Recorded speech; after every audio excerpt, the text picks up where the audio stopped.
I think, yeah, everything should be operational now. There we go. Welcome back, all of you wonderful Librophiles. If you were not already on VTubers I Love stream, I highly recommend it. He is working on some new redeems for bit donations. So if you're not checking him out, I highly recommend you do so. He is getting his computer overhauled, I believe, is what the Biddy Donathon is for. So I'll go ahead and leave Ville's info here in case anybody wanted to check him out. I'll probably raid into him a little bit later if he's still active, which I think he's supposed to be for like 12 hours. So I'll go ahead and do that here in a little bit. Need more me in your life? Check out my other socials on blah blah blah. That is really funny in hindsight. All right. Today we have 8 separate chapters to go through. As we know, Mary has met her dear cousin, Colin Craven. Sorry, it took me a second to remember Archibald's last name. Her uncle is still away from the Misselwaite Manor. Mrs. Medlock is letting the children go out. I believe in the following chapter, chapter 20, Colin will be leaving the house for the first time. Dickon, of course, brought all of the animals in for Colin to see. Captain the Fox, Rook the Raven. Actually, I think he's a crow. The 2 squirrels, Nut and Shell, and of course the baby lamb, which I don't recall there being a name for. But it's going to be lovely nonetheless. I'm really excited for Colin to be out in the fresh air. And as a reminder, I posted this picture earlier, I think, but open. Let me go ahead and pull that open right now. So Colin has been shut into his room and away from the outdoors and away from everything because Dr. Craven, his uncle, I believe, or cousin, I believe, uh, if Colin passes, then Dr. Craven would inherit Misselwaite Manor. And Dr. Craven is a poor doctor, which might be more common during the era, but Colin is quite to do and stands to inherit the lordship from his father if he lives that long. During the entirety of the time spent with Colin, and hopefully moving forward it'll change, but Colin is unfortunately very macabre and thinks that he's going to develop a hunchback and then he's going to die because his father, Lord Craven, has a hunchback and avoids him because he himself might be afraid that Colin will get it as well. So it's very telling for the time that the belief system that, you know, having not being average of form somehow um, is wrong, and I don't understand it. But either way, we're in the 1911 first edition of The Secret Garden by Francis Hodgson Burnett. Here's the cover once again for those of you that haven't seen it before. For those of you that have, I'm sure you're quite tired of it by now. We are in chapter 20. So let me make sure. Yep, okay. I think I will move this over just a smidgen. There we go. That's a little bit better, I think. Okay.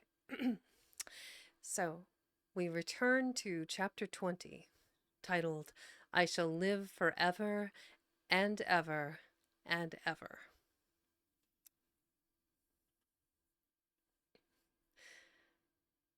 But they were obliged to wait more than a week, because first There came some very windy days, and then Colin was threatened with a cold, which two things happening one after the other would no doubt have thrown him into a rage, but that there was so much careful and mysterious planning to do, and almost every day Dickon came in, if only for a few minutes, to talk about what was happening on the moor and in the lanes and hedges and on the borders of streams, the things he had to tell about otters and badgers and water rats' houses, not to mention birds' nests and field mice and their burrows, were enough to make you almost tremble with excitement when you heard all the intimate details from an animal charmer and realized with what thrilling eagerness and anxiety the whole busy underworld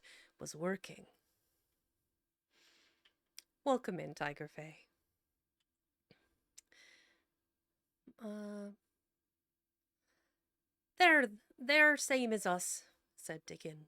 Only they have to build their homes every year, and it keeps 'em so busy they fair scuffle to get 'em done. The most absorbing thing, however, was the preparations to be made before Colin could be transported with sufficient secrecy to the garden. No one must see the chair carriage and Dickon and Mary after they turned a certain corner of the shrubbery and entered upon the walk outside the ivied walls. As each day passed, Colin had become more and more fixed in his feeling that the mystery surrounding the garden was one of its greatest charms. Nothing must spoil that. No one must ever suspect that they had a secret. People must think that he was simply going out with Mary and Dickon because he liked them and did not object to their looking at him. They had they had long and quite delightful talks about their route. They would go up this path and down that one and cross the other and go round among the fountain flower beds as if they were looking at the bedding out plants. The head gardener, Mr. Roach, had been having arranged. That would seem such a rational thing to do that no one would think it at all mysterious. They would turn into the shrubbery walks and lose themselves until they came to the long walls. It was almost as serious and elaborately thought out as the plans of march made by great generals in time of war. Welcome in, Zed. Rumors of the new and curious things which were occurring in the invalid's apartments had of course filtered through the servants' hall into the stable yards and out among the gardeners. But, notwithstanding this, Mr. Roach was startled one day when he received orders from Master Colin's room to the effect that he must report himself in the apartment no outsider had ever seen, as the invalid himself desired to speak to him. "Well, well," he said to himself as he hurriedly changed his coat, "what's to do now? His Royal Highness that wasn't to be looked at, calling up a man he's never set eyes on." Mr. Roach was not without curiosity. He had never caught even a glimpse of the boy and had heard a dozen exaggerated stories about his uncanny looks and ways and his insane tempers. The thing he had heard oftenest was that he might die at any moment, and there had been numerous fanciful descriptions of a humped back and helpless limbs, given by people who had never seen him. "Things are changing in this house, Mr. Roach," said Mrs. Medlock as she led him up the back staircase to the corridor onto which opened the hitherto mysterious chamber. "Let's hope they're changing for the better, Mrs. Medlock," he answered. "Well, they couldn't well change for the worse," she continued, and queer as it all is, there's them as finds their duties made a lot easier to stand up under. Don't you be surprised, Mr. Roach, if you find yourself in the middle of a menagerie and Martha Sowerby's Dickon more at home than you or me could ever be. There really was a sort of magic about Dickon, as Mary always privately believed. When Mr. Roach heard his name, he smiled quite leniently. He'd be at home in Buckingham Palace or at the bottom of a coal mine, he said. And yet it's not impudence either. It's just fine, is that lad. It was perhaps well he had been prepared, or he might have been startled. When the bedroom door was opened, a large crow, which seemed quite at home, perched on the high back of a carven chair, announced the entrance of a visitor by saying, "Caw! Caw!" quite loudly. In spite of Mrs.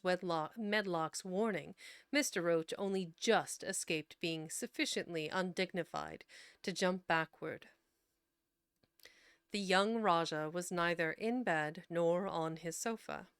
He was sitting in an armchair, and a young lamb was standing by him, shaking its tail in feeding lamb fashion, as Dickon knelt giving it milk from its bottle. A squirrel was perched on Dickon's bent back, attentively nibbling a nut. The little girl from India was sitting on a big footstool looking on. "Here's Mr. Roach, Master Colin," said Mrs. Medlock. The young Rajah turned and looked his servitor over. At least, that was what the head gardener felt happened. "Oh, you are Roach, are you?" he said. I sent for you to give you some very important orders." "Very good, sir," answered Roach, wondering if he was to receive instructions to fell all the oaks in the park or to transform the orchards into water gardens. "I am going out in my chair this afternoon," said Colin. "If the fresh air agrees with me, I may go out every day. When I go, none of the gardeners are to be anywhere near the long walk by the garden walls. No one is to be there. I shall go out about 2 o'clock, and everyone must keep away until I send word that they may go back to their work." "Very good, sir," replied Mr. Roach, much relieved to hear that the oaks might remain and the orchards were safe. "Mary," said Colin, turning to her, "what is that thing you say in India when you have finished talking and want people to go?" "You say, 'You have my permission to go,'" answered Mary. The Rajah waved his hand. "You have permission to go, my permission to go, Roach," he said. "But remember, this is very important." "Caw-caw!" remarked the crow hoarsely, but not impolitely. "Very good, sir. Thank you, sir," said Mr. Roach, and Mrs. Medlock took him out of the room. Outside in the corridor, being a rather good-natured man, he smiled until he almost laughed. "My word," he said, "he's got a fine lordly way with him, hasn't he? You'd think he was a whole royal family rolled into one, prince, consort, and all." "Eh," protested Mrs. Medlock, "we've had to let him trample all over every one of us ever since he had feet, and he thinks that's what folks was born for." "Perhaps he'll grow out of it if he lives," suggested Mr. Roach. "Well, there's one thing pretty sure," said Mrs. Medlock. "If he does live, and that Indian child stays here, I'll warrant she teaches him that the whole orange does not belong to him, as Susan Sowerby says, and he'll be likely to find out the size of his own quarter." Inside the room, Colin was leaning back on his cushions. "It's safe now," he said, "and this afternoon I shall see it. This afternoon I shall be in it." Dickon went back to the garden with his creatures, and Mary stayed with Colin. She did not think he looked tired, but he was very quiet before their lunch came, and he was quiet while they were eating it. She wondered why and asked him about it. What big eyes you've got, Colin, she said. When you are thinking they get as big as saucers, what are you thinking about now? I can't help thinking about what it will look like, he answered. The garden? Asked Mary. The springtime, he said.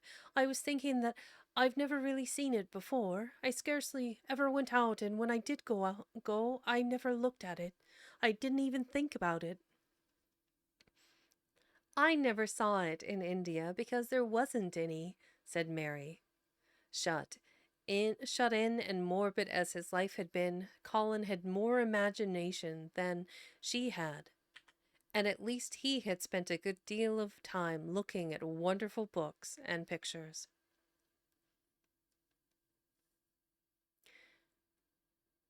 Mhm.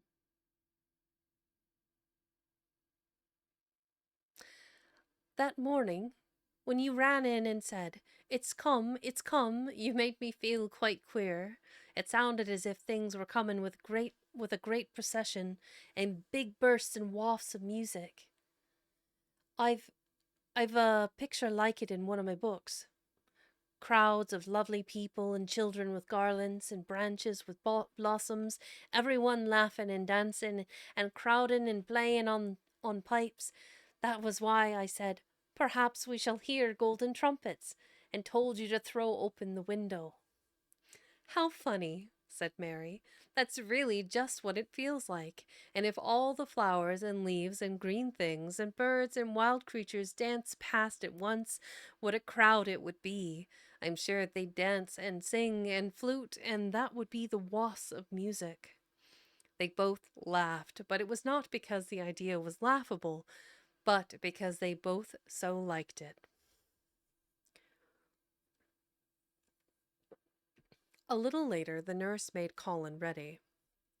She noticed that instead of lying like a log with his clothes, while his clothes were put on, he sat up and made some efforts to help himself.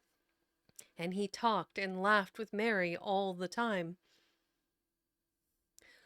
This is one of his good days, she said to Dr. Craven, who dropped in to inspect him. He's in such good spirits that it makes him stronger. I'll call in again later in the afternoon after he has come in, said Dr. Craven. I must see how the going out agrees with him. I wish, in a very low voice, that he would let you go with him. I'd rather give up the case this moment, sir, than even stay here while it's suggested, answered the nurse with sudden firmness. I hadn't really decided to suggest it, said the doctor, with his slight nervousness. We'll try the experiment. Dickon's a lad I'd trust with a newborn child. The strongest footman in the house carried Colin downstairs and put him in his wheeled chair, near which Dickon waited outside. After the manservant had arranged his rugs and cushions, the Rajah waved his hand to him and to the nurse. You have my permission to go, he said, and they both disappeared quickly, and it must be confessed, giggled when they were safely inside the house. Dickon began to push the wheeled chair slowly and steadily. Mistress Mary walked beside it, and Colin leaned back and lifted his face to the sky. The arch of it looked very high, and the small snowy clouds seemed like white birds floating on outspread wings below its crystal blueness. The wind swept in soft, big breaths down from the moor and was strange with a wild, clear scented sweetness. Colin kept lifting his thin chest to draw it in, and his big eyes looked as if it were they which were listening instead of his ears. There are so many sounds of singing and humming and calling out, he said. What is that scent the puffs of wind bring? It's the gorse on the moor that's opening out, answered Dickon. The bees are at it wonderful today. Not a human creature was to be caught sight of in the path they took. In fact, every gardener or gardener's lad had been witched away, but they wound in and out among the shrubbery. The shrubbery! And out and round the fountain beds, following their carefully planned route for the mere mysterious pleasure of it.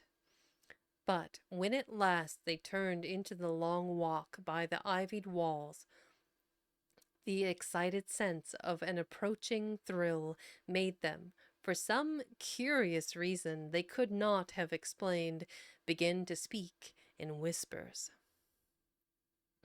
"This is it," breathed Mary. "This is where I used to walk up and down and wonder and wonder." "Is it?" cried Colin, and his eyes began to search the ivy with eager curiousness.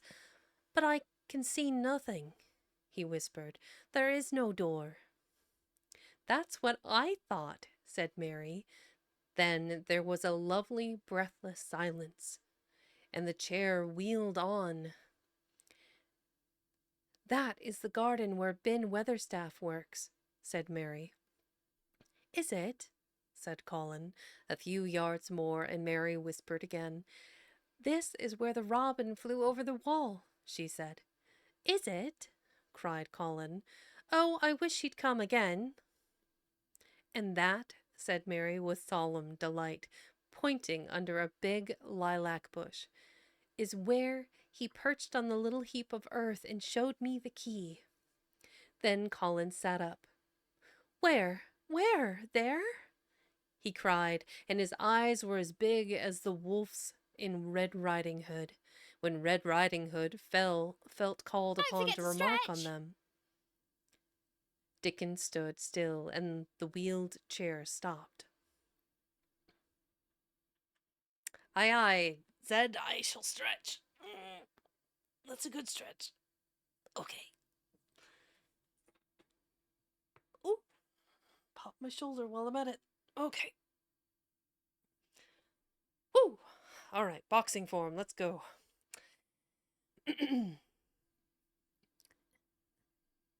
"And this," said Mary, stepping on the bed close to the ivy, "is where I went to talk to him when he chirped at me from the top of the wall. And this is the ivy the wind blew back." And she took hold of the hanging green curtain. "Oh, is it? Is it?" gasped Colin. "And here is the handle, and here is the door. Dickon, push him in. Push him in quickly." And Dickon did it with one strong, steady, splendid push. But Colin had actually dropped back against his cushions, even though he gasped with delight, and he had covered his eyes with his hands and held them there, shutting out everything, until they were inside. And the chair stopped, as if by magic, and the door was closed. Not till then did he take them away and look round and round and round as Dickon and Mary had done. And over walls and earth and trees and swinging sprays and tendrils, the fair green veil of tender little leaves had crept, and in the grass under the trees and the gray urns in the alcoves, and here and there, everywhere were touches or splashes of gold and purple and white, and the trees were showing pink and snow above his head, and there were fluttering of wings, and faint sweet pipes, and humming and scents and scents. And the sun fell warm upon his face like a hand with a lovely touch, and in wonder Mary and Dickon stood and stared at him. He looked so strange and different because a pink glow of color had actually crept all over him. Ivory face and neck and hands and all. "I shall get well, I shall get well," he cried out. "Mary, Dickon, I shall get well, and I shall live for ever and ever and ever."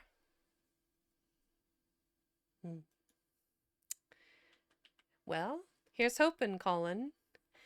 As a friendly reminder between chapters, please make sure you're taking care of yourselves. Hydrating, caffeinating, grabbing a snack. doing what you need to do to make sure that you're, comfortable and enjoying the story. Thank you, Zed. I'm glad that, you're enjoying it. I liked it's getting to the point now in the story where everything is coming into fruition and culminating in this like bright springtime brilliance. Really fantastic. All right, we are on to chapter 21, titled Ben Weatherstaff. One of the strange things about living in the world is that it is only now and then one is quite sure one is going to live forever and ever and ever. One knows it sometimes when one gets up at the tender, solemn dawn time and goes out and stands alone and throws one's head back far back and looks up and watches the pale sky slowly changing and flushing and marvelous unknown things happening until the east almost makes one cry out and one's heart stands still at the strange, unchanging majesty of the rising of the sun, which has been happening every morning for thousands and thousands and thousands of years. One knows it then for a moment or so, and one knows it sometimes when one stands by oneself in a wood at sunset, and the mysterious deep gold stillness slanting through and under the branches seems to be saying slowly again and again something one cannot quite hear, however much one tries. Then sometimes the immense quiet of the dark blue at night with millions of stars waiting and watching makes one sure. And sometimes a sound of far off music makes it true. And sometimes a look in someone's eyes. Ooh, I feel. Pardon me. My apologies.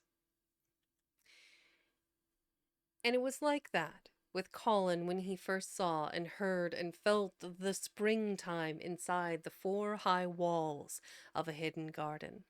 That afternoon, the whole world seemed to devote itself to being perfect and radiantly beautiful and kind to one boy. Perhaps out of pure heavenly goodness, the spring came and crowded everything it possibly could into that one place. More than once, Dickon paused in what he was doing and stood still with a sort of growing wonder in his eyes, shaking his head softly. Eh, it is greatly, he said. I'm 12 going on 13, and there's a lot o' afternoons in 13 years, but seems to me like I never seed one as greatly as this 'ere. Aye, it is greatly, said Mary, and she sighed for mere joy. I'll warrant it's the greatliest one as ever was in the world. Dost thou think, said Colin with dreamy carefulness, as happen it was made like this 'ere, all o' purpose for me? My word, cried Mary admiringly, that there is a bit o' good Yorkshire, the art shaping first rate, that the art. And delight reigned. They drew the chair under the plum tree, which was snow white with blossoms and musical with bees. It was like a king's canopy, a fairy king's. There were flowering cherry trees near, and apple trees whose buds were pink and white, and here and there one had burst open wide. Between the blossoming branches of the canopy bits of blue sky looked down like wonderful eyes. Mary and Dickon worked a little here and there, and Colin watched them. They brought him things to look at. Buds which were opening, buds which were tight closed, bits of twig whose leaves were just showing green, the feather of a woodpecker which had dropped on the grass, the empty shell of some bird early hatched. Dickon pushed the chair slowly round and round the garden, stopping every other moment to let him look at wonders springing out of the earth or trailing down from trees. It was like being taken in state round the country of a magic king and queen and shown all the mysterious riches it contained. I wonder if we shall see the robin, said Colin. That'll see him, oh, that'll see him often enough now, and now after a bit. Oh man, where is that Yorkshire accent? It's in there somewhere. That'll see him often now, and now after a bit, answered Dickon. When the eggs hatch, there it is. When the eggs hatch out of the little chap, he'll be kept so busy it'll make his head swim. That'll see him flying backwards and forward, carrying worms nigh as big as himself, and that much noise going on in the nest when he gets there, as fair flusters him so as he scarce knows which big mouth to drop the first piece in, and gaping beaks and squawks on every side. Mother says, as when she sees the work a robin has to keep them gaping, beaks filled, she feels like she was a lady with nothing to do. She says she's seen the little chaps when it seemed like the sweat must be dropping off 'em, though folk can't see it. This made them giggle so delightedly that they were obliged to cover their mouths with their hands, remembering that they must not be heard. Colin had been instructed as to the law of whispers and low voices several days before. He liked the mysteriousness of it and did his best. But in the midst of excited enjoyment, it is rather difficult ever to laugh above a whisper. Never to laugh above a whisper. Every moment of the afternoon was full of new things, and every hour the sunshine grew more golden. The wheeled chair had been drawn back under the canopy, and Dickon had sat down on the grass and had just drawn out his pipe when Colin saw something he had not had time to notice before. "That's a very old tree over there, isn't it?" he said. Dickon looked across the grass at the tree, and Mary looked, and there was a brief moment of stillness. Yes, yes, yes, yes, yes, answered Dickon after it, and his low voice had a very gentle sound. Mary gazed at the tree and thought, "The branches are quite grey, and there's not a single leaf anywhere." "The branches are quite grey, and there's not a single leaf anywhere," Colin went on. "It's quite dead, isn't it?" "Aye," admitted Dickon, "but them roses has climbed all over it will near hide every bit of the dead wood. When they're full of leaves and flowers, it won't look dead then. It'll be the prettiest of all." Mary still gazed at the tree and thought, "It looks as if a big branch has been broken off," said Colin. "I wonder how it was done." "It's been done many a year," answered Dickon. With a sudden relieved start and laying his hands on Colin. "Look at the robin, there he is. He's been foraging for his mate." Colin was almost too late, but he just caught sight of him, the flash of red-breasted bird with something in his beak. He darted through the greenness and into the close-grown corner and was out of sight. Colin leaned back on his cushion again, laughing a little. "He's taken her tea to her. Perhaps it's 5 o'clock, and I think I'd like some tea myself." And so they were safe. "It was magic which sent the robin," said Mary secretly to Dickon afterward. "I know it was magic." For both she and Dickon had been afraid Colin might ask something about the tree whose branch had broken off 10 years ago, and they had talked it over together. And Dickon had stood and rubbed his head in a troubled way. We mun look as if it wasn't no different from the other trees," he said. "We couldn't never tell him how it broke, poor lad. If he says anything about it, we mun try to look cheerful." "Aye, that we mun," had answered Mary. But she had not felt as if she looked cheerful when she gazed at the tree. She wondered and wondered in those few moments if there was any reality in that other thing Dickon had said. He had gone on rubbing his rust-red hair in a puzzled way, but a nice, comforted look had begun to grow in his blue eyes.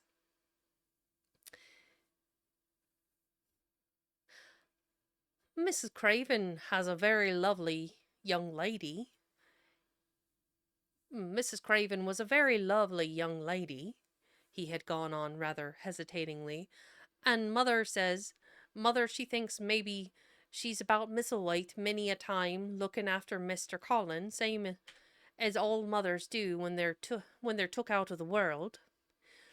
They have to come back the the seas. Mothers do when they're took out of the world. They have to come back the seas.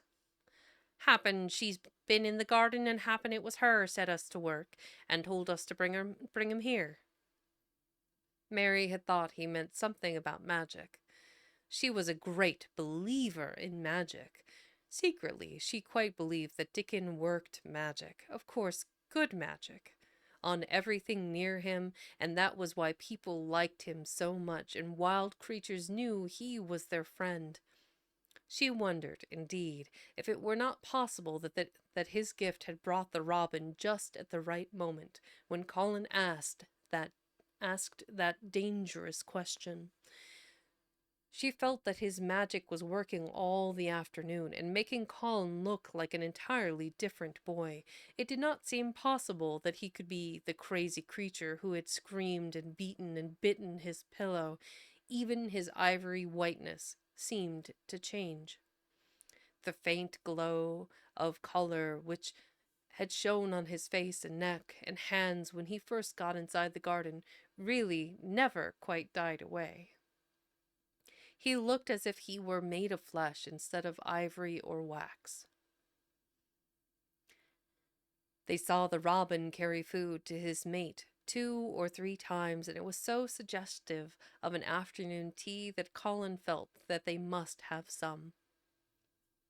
Go and make one of the men servants bring some in a basket on to the rhododendron wall. Okay, go and make some of the men servants bring some in a basket to the rhododendron wall, he said, and then you and Dickon can bring it here.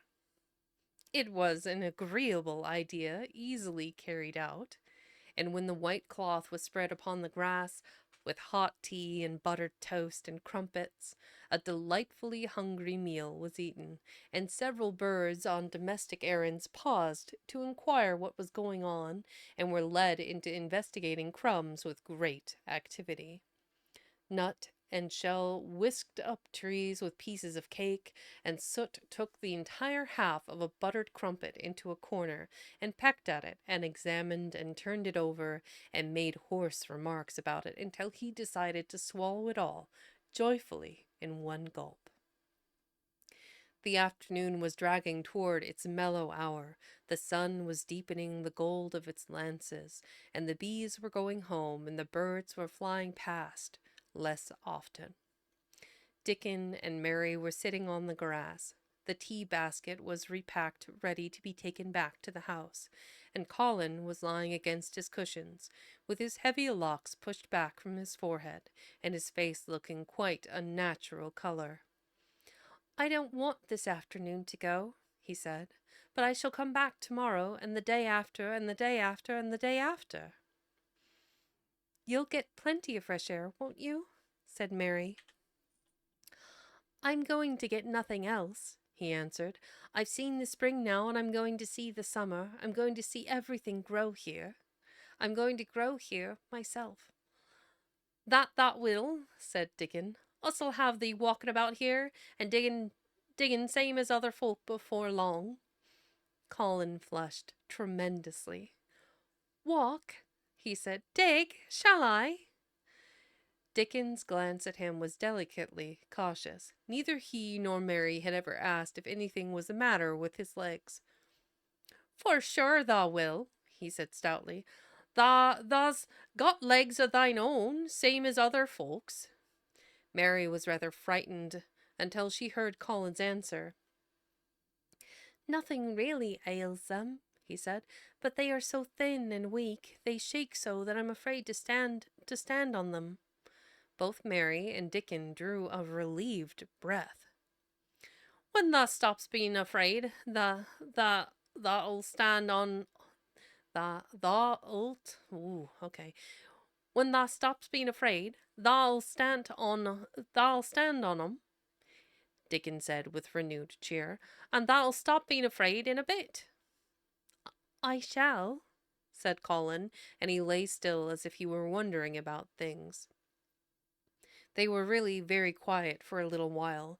The sun was dropping lower. It was the hour when everything stills itself. And they really had had a busy and exciting afternoon. Colin looked as if he were resting luxuriously. Even the creatures had ceased moving about, and had drawn together and were resting near them. Soot perched on a low branch and drawn up one leg, and dropped the grey film drowsily over his eyes. Mary privately thought he looked as if he might snore in a minute. In the midst of this stillness, it was rather startling when Colin half lifted his head and exclaimed in a loud, suddenly alarmed whisper, "Who is that man?" Dickon and Mary scrambled to their feet. "Man?" they both cried in low, quick voices. Colin pointed to the high wall. "Look!" he whispered excitedly. "Just look!" Mary and Dickon wheeled about and looked, and there was Ben Weatherstaff's indignant face glaring at them over the wall from the top of a ladder. He actually shook his fist at Mary. "If I wasn't a bachelor and thou was a wench o' mine," he cried, "I'd give thee a hiding." He mounted another step, threateningly, as if it were his energetic intention to jump down and deal with her. But as she came toward him, he evidently thought better of it, and stood on the top step of his ladder, shaking his fist down at her. "I never thought much of thee," he argued. "I couldn't abide thee the first time I set eyes on thee, a scrawny, buttermilk-faced young besom, allus asking questions and poking thy nose where it wasn't a wanted. I never knowed how thou got so thick with me. If it hadn't been for the robin, drat him." "Ben Weatherstaff," called out Mary, finding her breath. She stood below him and called up to him with a sort of gasp, "Ben Weatherstaff, it was the robin who showed me the way." "Oh, welcome in, Bone Caller. You just got your power back. Well, I'm glad to hear that. I hope it wasn't anything serious. I had a little fluctuation myself, like about an hour ago. Just kind of a little, just like a second that the power kind of fluctuated, but it never really went out. Where were we? Then it did seem as if Ben really would scramble down on her side of the wall. He was so outraged. "The young bad un," he called down at her, "laying the badness on a robin. Not but what he's impudent enow for anything. Him showing thee the way. Him, the young nowt. The young not."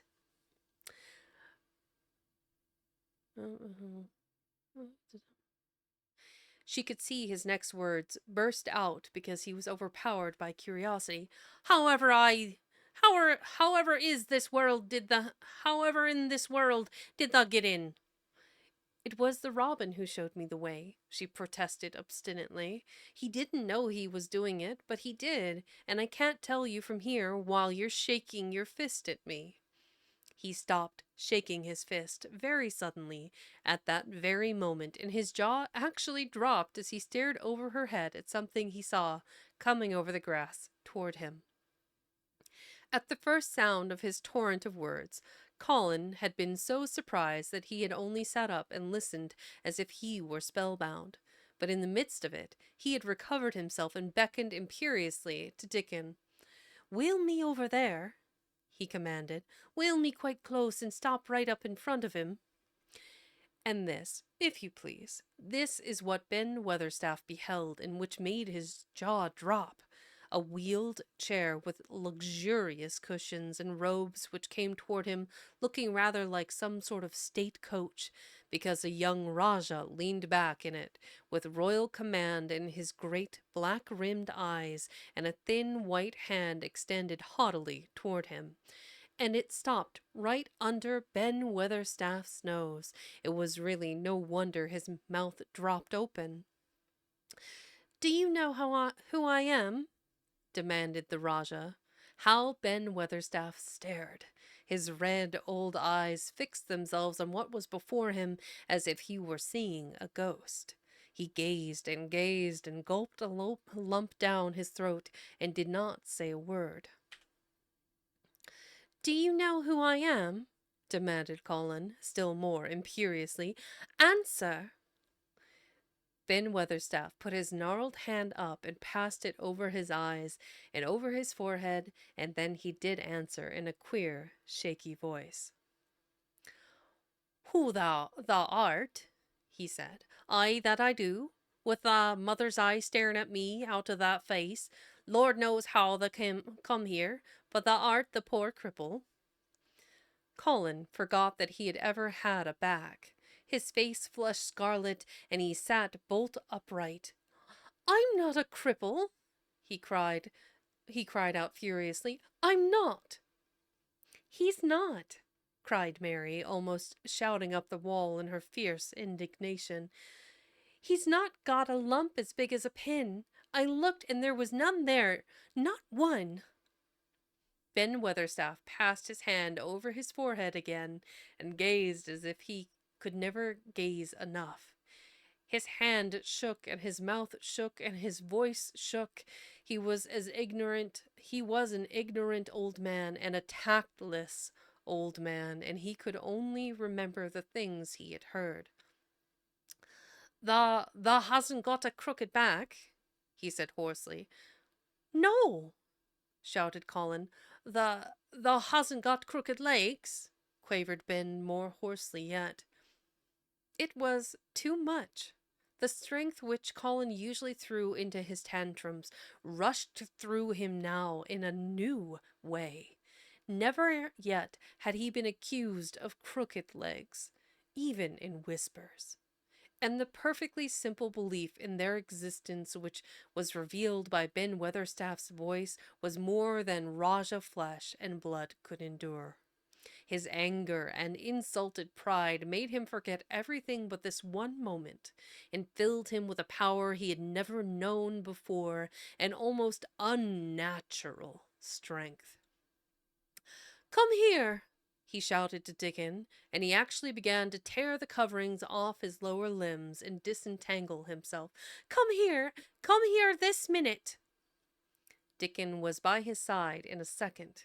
Mary caught her breath in a short gasp and felt herself turn pale. "He can do it! He can do it! He can do it! He can!" She gabbled over to herself, under her breath, as fast as ever she could. There was a brief, fierce scramble. The rugs were tossed on to the ground. Dickon held Colin's arm. The thin legs were out. The thin feet were on the grass. Colin was standing upright, as straight as an arrow and looking strangely tall, his head thrown back and his strange eyes flashing lightning. "Look at me," he flung up at Ben Weatherstaff. "Just look at me, you! Just look at me!" "He's as straight as I am," cried Dickon. "He's as straight as any lad in Yorkshire." What Ben Weatherstaff did, Mary thought queer beyond measure. He choked and gulped, and suddenly tears ran down his weather-wrinkled cheeks as he struck his old hands together. "Eh!" he burst forth. "The lies folks tells. The art as thin as a lath and as white as a wraith, but there's not a knob on thee that'll make 'em on yet. God bless thee!" Dickon held Colin's arm strongly, But the boy had not begun to falter. He stood straighter and straighter and looked Ben Weatherstaff in the face. I'm your master, and when my father is away and you are to obey me, this is my garden. Don't dare to say a word about it. You get down from that ladder and go out to the long walk, and Miss Mary will meet you and bring you here. I want to talk to you. We did not want you, but now you will have to be in the secret. Be quick. Ben Weatherstaff's crabbed old face was still wet with that one queer rush of tears. It seemed as if he could not take his eyes from thin, straight Colin standing on his feet with his head thrown back. Aye, lad. Aye, my lad. And then, remembering himself, he suddenly touched his hat gardener fashion and said, Yes, sir. Yes, sir. And obediently disappeared as he descended the ladder. Colin stood. To you wonderful, lovely listeners, just as a friendly reminder, make sure you're taking care of yourself. Hydrate, caffeinate, grab a snack, do whatever you need to enjoy the reading. We are 2 chapters in of 8 chapters today. After this next chapter, I'll do a little ad break just so that way I can go a little bit longer without having to deal with one. And then hopefully after that one, I should be in the clear and won't have to have any more ads after that. Okay, let's see here. Okay, we are on to chapter 22, When the Sun Went Down. Okay, there we go. Quick hydration break, bear with me.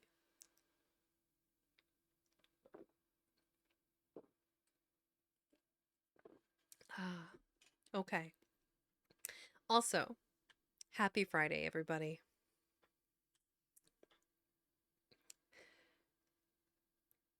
When his head was out of sight, Colin turned to Mary. Go and meet him, he said, and Mary flew across the grass to the door under the ivy. Dickon was watching him with sharp eyes. There were scarlet spots on his cheeks, and he looked amazing, but he showed no signs of falling. I can stand, he said, and his head was still held up, and he said it quite grandly. I told thee that could as soon as thou stopped being afraid, answered Dickon, and thou stopped. Yes, I've stopped, said Colin. Then suddenly he remembered something Mary had said. Are you making magic? He asked sharply. Dickon's curly mouth spread in a cheerful grin. Thou's doing magic thyself, he said. It's same magic as made the air work out of the earth. And he touched with his thick boot a clump of crocuses in the grass. Colin looked down at them. Aye, and there couldn't be bigger magic than that there. There couldn't be. He drew himself up straighter than ever. I'm going to walk to that tree, he said, pointing to one a few feet away from him. I'm going to be standing when Weatherstaff comes here. I can rest against the tree if I like. When I want to sit down, I will sit down, but not before. Bring a rug from the chair. He walked to the tree, and though Dickon held his arm, he was wonderfully steady. When he stood against the tree trunk, it was not too plain that he supported himself against it, and he still held himself so straight that he looked tall. When Ben Weatherstaff came through the door in the wall, he saw him standing there, and he heard Mary muttering something under her breath. What art saying? Oh, thank you, Higara. Thank you so much for the gifted subs. It's a Good Friday. I appreciate that. Thank you so much.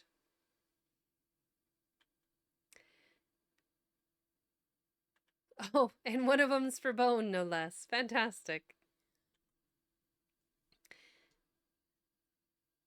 Let's see.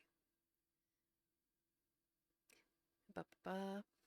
What art saying? He said. He asked rather testily, because he did not want his attention distracted from the long, thin, straight boy figure and proud face. But she did not tell him. What she was saying was this: "You can do it. You can do it. I told you you could. You can do it. You can do it. You can." She was saying it to Colin because she wanted to make magic and keep him on his feet, looking like that. She could not bear that he should give in before Ben Weatherstaff. He did not give in. She was uplifted by a sudden feeling that he looked quite beautiful in spite of his thinness. He fixed his eyes on Ben Weatherstaff in his funny, imperious way. "Look at me," he commanded. "Look at me all over. Am I a hunchback? Have I got crooked legs?"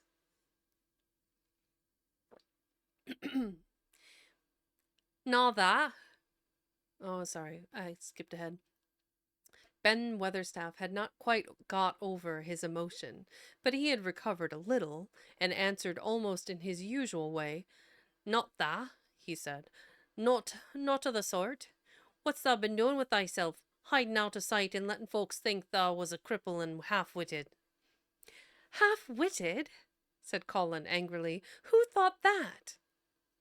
"Lots of fools," said Ben. "The world's full of jackasses braying, and they never bray naught but lies.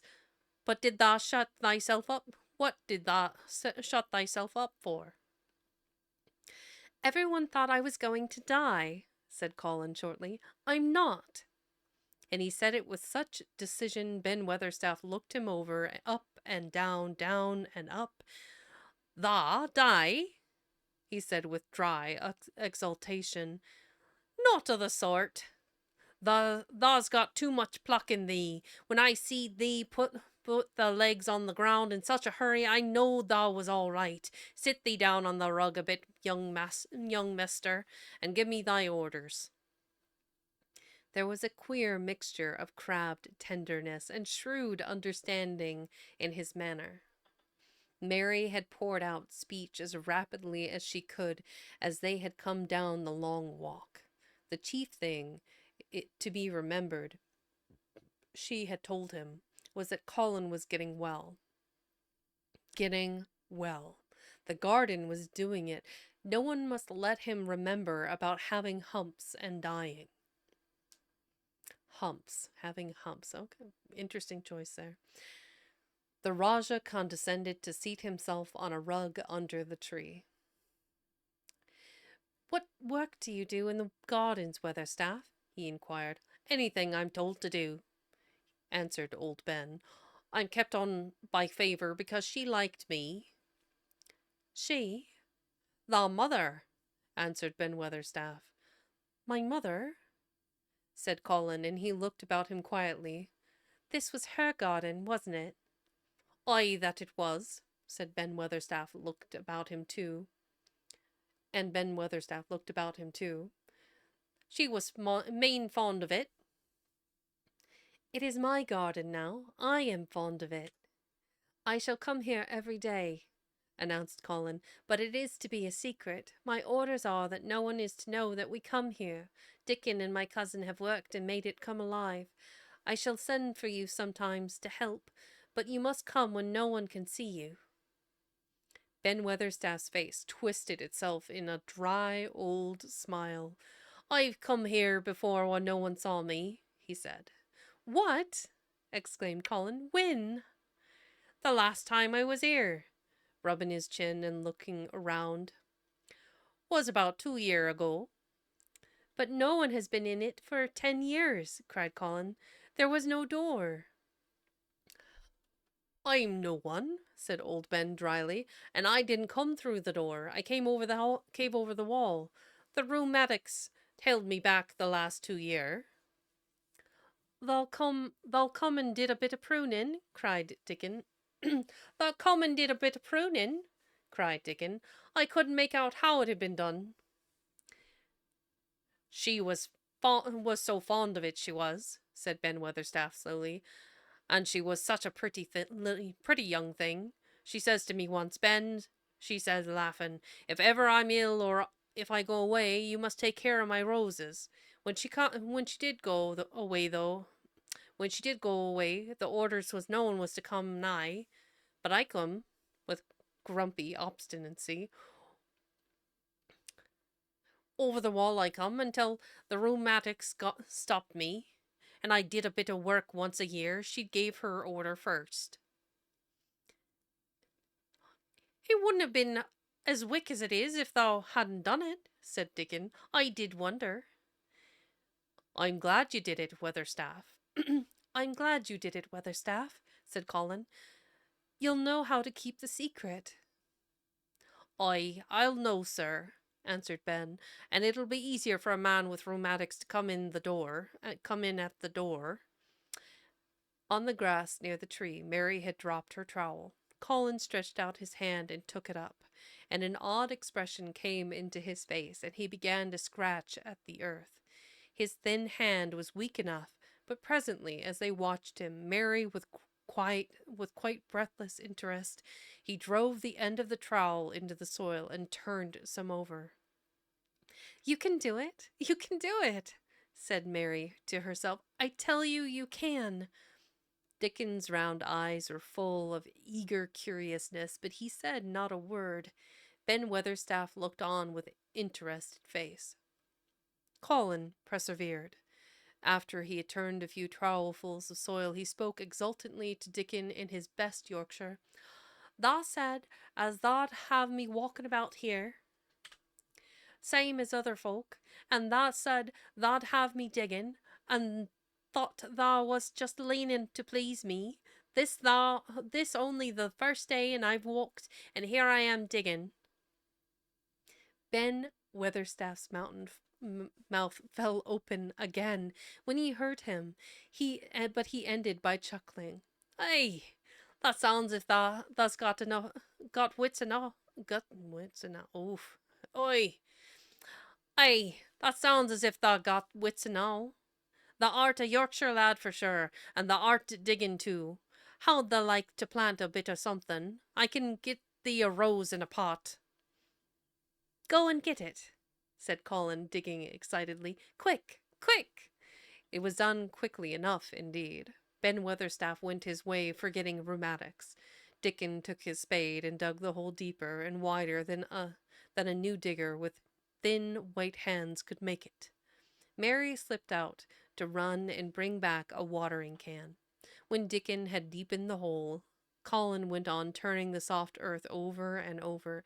He looked up at the sky, flushed and glowing with a strangely new exercise, slight as it was. I want to do it before the sun goes quite down, he said. Mary thought that perhaps the sun held back a few minutes just on purpose. Ben Weatherstaff brought the rose in its pot from the greenhouse. He hobbled over the grass as fast as he could. He had begun to be excited too. He knelt down by the hole and broke the pot from the mould. "'Ere, lad," he said, handing the plant to Colin. "Set it in the earth thyself, same as the king does when he goes to a new place." The thin white hands shook a little, and Colin's flush grew deeper as he set the rose in the mould and held it while old Ben made firm the earth. It was filled in and pressed down and made steady. Mary was leaning forward on her hands and knees. Soot had flown down and marched forward to see what was being done. Nut and shell chattered about it from a cherry tree. "It's planted," said Colin at last, "and the sun is only sipping over the edge. Help me up, Dickon. I want to be standing when it goes. That's part of the magic." And Dickon helped him, and the magic, or whatever it was, so gave him strength that when the sun did slip over the edge in the end the strange, lovely afternoon for them, there he actually stood, on his 2 feet, laughing. Oh, it's getting so good. It's all the feels. Oh my goodness. Okay. Let's have a quick 3-minute ad real quick, and I will go ahead and be right back, and when I come back we'll read some more chapters. So We will be on chapter 23 when I return, so hang tight. I will be right back.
pardon me, hearing of their tea under the tree there, it just made me think, man, some warm, crusty bread.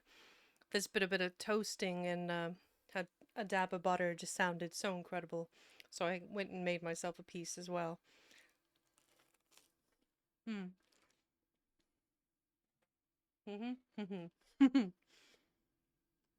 Delicious.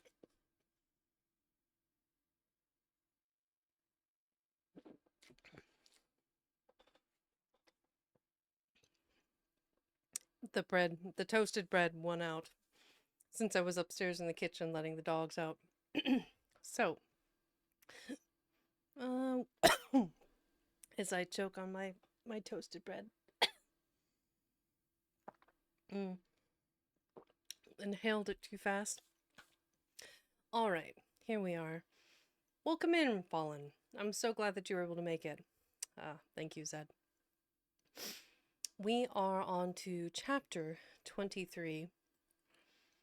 So 20, 21, 22. This will be the fourth chapter of the 8 for today. Let's see. Chapter 23, titled Magic. Promising. Very promising. I like it. Dr. Craven had been waiting some time at the house when they returned to it. He had indeed begun to wonder if it might not be wise to send someone out to explore the garden path.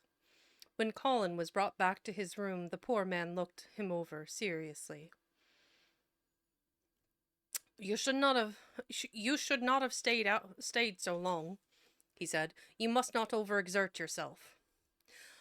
I am not tired at all, said Colin. It has made me well. Tomorrow I am going out in the morning as well as in the afternoon.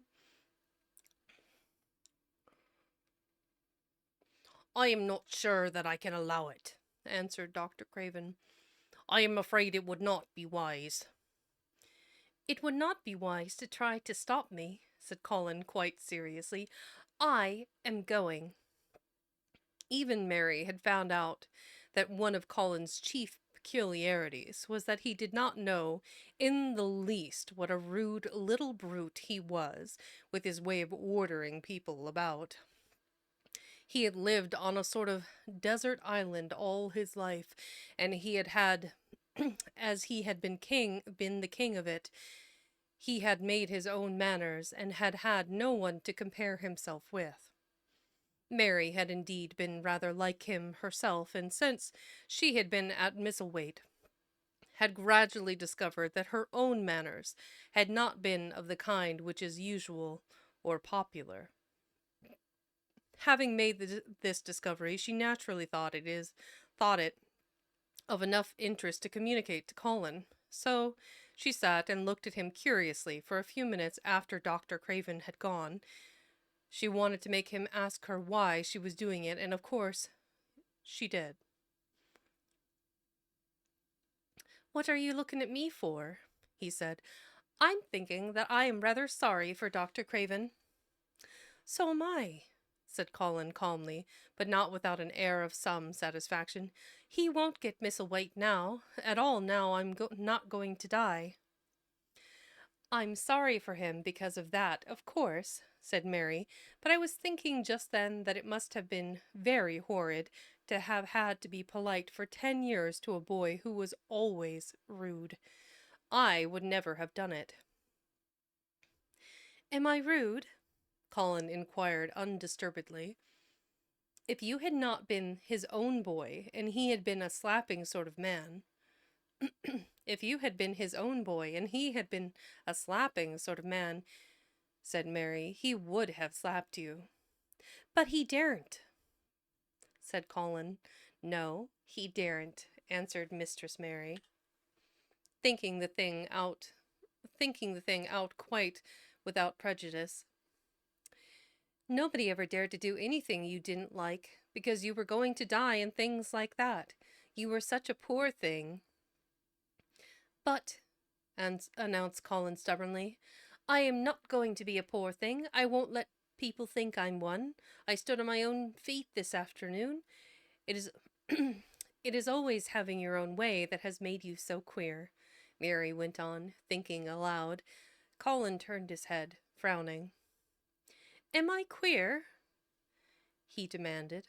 Yes, answered Mary, very, but you needn't be cross, she added impartially, because so am I queer, and so is Ben Weatherstaff. But I am not as queer as I was before I begun to like people and before I found the garden. I don't want to be queer, said Colin. I am not going to be. And he frowned again with determination. He was a very proud boy. He lay thinking for a while, and then Mary saw his beautiful smile begin and gradually change his whole face. I shall stop being queer, he said, if I go every day to the garden. There is magic in there. Good magic, you know, Mary. I am sure there is. So am I, said Mary. Even if it isn't real magic, Colin said, we can pretend it is. Something is there. Something. It's magic, said Mary, but not black. It's as white as snow. They always called it magic, and indeed it seemed like it in the months that followed. The wonderful months, the radiant months, the amazing ones. Oh, the things which happened in that garden. If you have never had a garden, you cannot understand. And if you have had a garden, you will know that it would take a whole book to describe all that came to pass there. At first, it seemed that green things would never cease pushing their way through the earth, in the grass, in the beds, even in the crevices of the walls. The green things began to show buds, and the buds began to unfurl and show color, every shade of blue, every shade of purple, every tint and hue of crimson. In its happy days, flowers had been tucked away into every inch and hole and corner. Ben Weatherstaff had seen it done, and had himself scraped out mortar from between the bricks of the wall, and made pockets of earth for lovely clinging things to grow on. Iris and white lilies rose out of the grass in sheaves, and the green alcoves filled themselves with amazing armies of the blue and white flower lances of tall delphiniums or columbines or campanulas, there we go, or campanulas. She was main fond of them, she was, Ben Weatherstaff said. She liked them things as was always pointing up to the blue sky, she used to tell, not as she was one of them as looked down on the earth, not her. She just loved it, but she said, as the blue sky always looked so joyful. The seeds Dickon and Mary had planted grew as if fairies had tended them. Satiny poppies of all tints danced in the breeze by the score, gaily defying flowers which had lived in the garden for years, and which, it might be confessed, seemed rather to wonder how such new people had got there. And the roses, rising out of the grass, tangled round the sundial, wreathing the tree trunks and hanging from their branches, climbing up the walls and spreading over them with long garlands, falling in cascades. They came alive, day by day, hour by hour, fair fresh leaves and buds, tiny at first, but swelling and working magic, until they burst and uncurled into cups of scent, delicately spilling themselves over their brims and filling the garden air. Colin saw it all, watching each change as it took place. Every morning he was brought out, and every hour of each day, when it didn't rain, he spent in the garden. Even gray days pleased him. He would lie on the grass, watching things growing, he said. If you watched long enough, he declared, you could see buds unsheathe themselves. Also, you could make the acquaintance of strange, busy insect things, running about on various unknown, but evidently serious, errands, sometimes carrying tiny scraps of straw or feather or food, or climbing blades of grass as if they were trees from whose tops one could look out to explore the country. A mole throwing up its mound at the end of its burrow and making its way out at last with the long nailed paws, which looked so like elfish hands, had absorbed him one whole morning. Ants' ways, beetles' ways, bees' ways, frogs' ways, birds' ways, plants' ways gave him a new world to explore. And when Dickon revealed them all, and added foxes' ways, otters' ways, ferrets' ways, squirrels' ways, squirrels' ways, and trouts and water rats and badgers' ways, there was no end to the things to talk about and think over. Before I continue, I do want to, here, let me grab this picture. This is from the 1914 edition of this book. So here we have Mary Lennox, Dickon in the foreground, the delphiniums, the poppy. Around in the background, we have those beautiful roses, and over on the right-hand side, more rose bushes. And in the background, furthest away, we have Colin leaning against, I'm guessing, the base of a tree on might be cushions, might be a rug, might be a blanket. But of the pictures that this artist produced, this is Charles Robinson, by the way, of the artwork that he produced, you can really see this profusion of color that is like, from the very beginning, it's very drab and very dry, and then over the course of the pictures, let me grab that. So we go from this very drab, dark garden with the fountain that's not operating in the pool that's next to it. Everything is very faded gray, very somber. Even Mary, her dress, while beautiful blue, that's the most like brightly colored thing in the whole image, is still kind of drab, kind of gray, with like I'm guessing, a water wash of kind of a light gray over the whole painting in order to capture that softness. And then we go from this, then over the course of the paintings through the work, and Mary always being kind of this brightly color infusion thing in the image, like here she is opening the window and letting the light in and the color wash into the space. And then now we're here where oranges, blues, greens, pinks, there's this profusion of soft, beautiful colors in this garden. And I really like how they captured, like, from the darkest moments of Colin. Let's see, open. Ba, ba, ba. Here we go. So we have Colin here kept into the dark. You know, the only ray of light is Mary with her candle, and everything is dark and dismal and gray, somber, dying reds and blacks and blues. And then here he is, pale, but whole and hearty and in the profusion of spring. And I really like how Charles captured this overwhelming soft quality, which you can only really achieve with watercolor in some ways. It's this gentleness in the color and the tone. Mary's bright blue dress, and I think he could have added a little bit more russet to Dickens' hair in the front here, but all of them are just immersed in the profusion of flowers and color, and it's beautifully done. Right, it truly is, Zed. It truly is. All right, I return.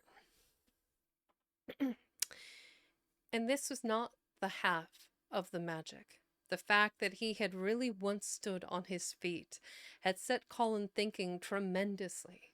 And when Mary told him of the spell she had worked, he was excited and approved of it greatly. He talked of it constantly. Of course, there must be lots of magic in the world. He talked of it constantly. Of course, there must be lots of magic in the world, he said wisely one day, but people don't know what it is like or how to make it. Perhaps the beginning is just to say nice things are going to happen until you make them happen. I am going to try and experiment. The next morning, when they went to the secret garden, he sent at once for Ben Weatherstaff. Ben came as quickly as he could and found the Rajah standing on his feet under a tree and looking very grand, but also very beautifully smiling. "Good morning, Ben Weatherstaff," he said. "I want you and Dickon and Miss Mary to stand in a row and listen to me, because I am going to tell you something very important." "Aye, aye, sir," answered Ben Weatherstaff, touching his forehead.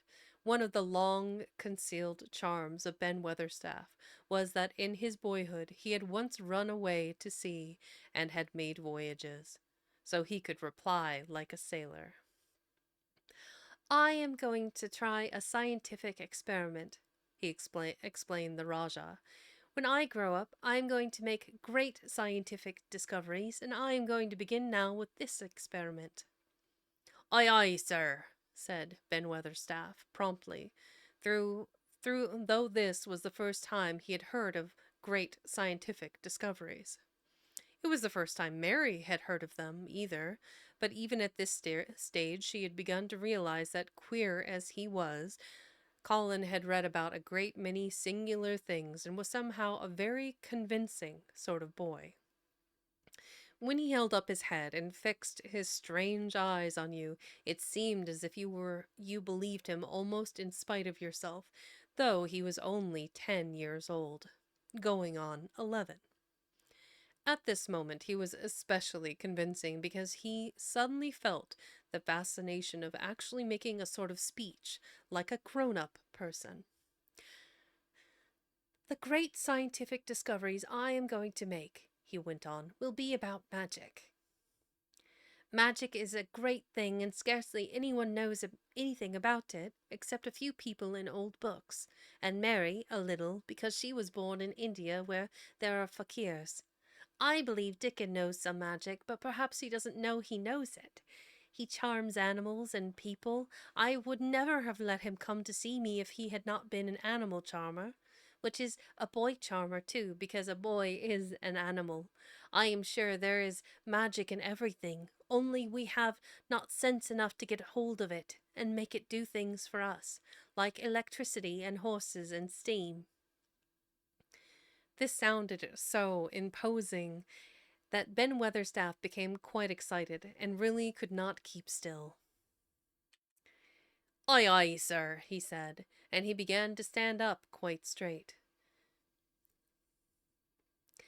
When Mary found this garden, When Mary found this garden, it was quite dead, the orator proceeded.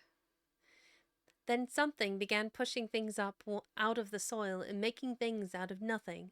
One day things weren't there and another they were. I had never watched things before, and it made me feel very curious. Scientific people are always curious, and I'm going to be scientific. I keep saying to myself, what is it? What is it? It's something. It can't be nothing. I don't know its name, so I call it magic. I have never seen the sun rise, but Mary and Dickon have, and from what they tell me, I'm sure that it is magic too. Something pushes it up and draws it. Something since I've been in the garden I've looked up through the sometimes. Since I've been in the garden, I've looked up through the trees at the sky, and I have had a strange feeling of being happy, as if something were pushing and drawing in my chest and making me breathe fast. Magic is always pushing and drawing and making things out of nothing. Everything is made out of magic: leaves and trees, flowers and birds, badgers and foxes and squirrels and people. So it must be all around us, in this garden, in all the places. The magic in this garden has made me stand up, and I know I am going to live to be a man. I am going to be. I'm going to make the scientific experiment of trying to get some and put it in myself and make it push and draw me and make me strong. I don't know how to do it, But I think that if you keep thinking about it and calling it, perhaps it will come. Perhaps that is the first baby way to get it. When I was going to try to stand that first time, Mary kept saying to herself as fast as she could, "You can do it! You can do it!" And I did. I had to try myself at the same time, of course, but her magic helped me, and so did Dickens. Every morning and evening, and as often in the daytime as I can remember, I am going to say, "Magic is in me. Magic is making me well, and I'm going to be as strong as Dickon, and you must all do it too. That is my experiment. Will you help, Ben Weatherstaff?" "Aye, aye, sir," said Ben Weatherstaff. "Aye, aye." "If you keep doing it every day as regularly as soldiers go through drill, we shall see what will happen and find out if the experiment succeeds. You learn things by saying them over and over and thinking about them until they stay in your mind forever, and I think it will be the same with magic. If you keep calling it to come to you and help it, and you help it with will and help you with okay if you keep calling it to come to you and help you, it will get to bit. If you the way that sentence reads on it, there's no commas and it's very rough. If you keep calling it to come to you and you help it, will get to be part of you and it will stay and do things and help. Yeah, there should be like a comma somewhere. I don't know. I once heard an officer in India tell my mother that there were fakirs who said words over and over thousands of times, said Mary. "I've heard Jem Fettlesworth's wife say the same thing over thousands of times, calling Jem a drunken brute," said Ben Weatherstaff dryly. "Some of that always come of that, sure enough. He gave her a good hiding and went to the Blue Lion and got as drunk as a lord." Colin drew his brows together and thought a few minutes. Then he cheered up. "Well," he said, "you see something did come of it. She used the wrong magic until she made him beat her." Ooh, things I can't believe I said out loud. "If she'd used the right magic and had said something nice, perhaps he wouldn't have got as drunk as a lord, and perhaps he might have brought her a new bonnet." Ben Weatherstaff chuckled, and there was shrewd admiration in his little old eyes. "The art's a clever lad as well as a straight-legged one, Master Colin. Mr. Colin," he said. "Next time I see Bess Fettlesworth I'll give her a bit of hint of what magic will do for her. She'd be rare and pleased if the scientific okay. She'd be rare and pleased if the scientific experiment worked, and so would Jem." Dickon had stood listening to the lecture, his round eyes shining with curious delight. Nut and Shell were on his shoulders, and he held a long-eared white rabbit in his arm, and stroked it softly, while it laid its ears along its back and enjoyed itself. "Do you think the experiment will work?" Colin asked him, wondering what he was thinking. He so often wondered what Dickon was thinking when he saw him looking at him, or at one of his creatures, with his happy, wide smile. He smiled now, and his smile was wider than usual. "Aye," he answered. "That I do. It'll work the same as the seeds do when the sun shines on 'em. It'll work for sure. Shall us begin it now?" Colin was delighted, and so was Mary. Fired by recollections of fakirs and devotees in illustrations, Colin suggested they should all sit cross-legged under the tree which made a canopy.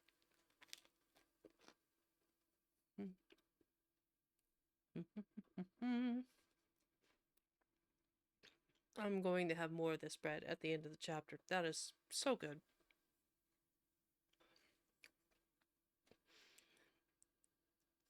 "It will be like sitting in a sort of temple," said Colin. "I'm rather tired, and I want to sit down." "Eh, Thou mustn't begin to saying thou art tired.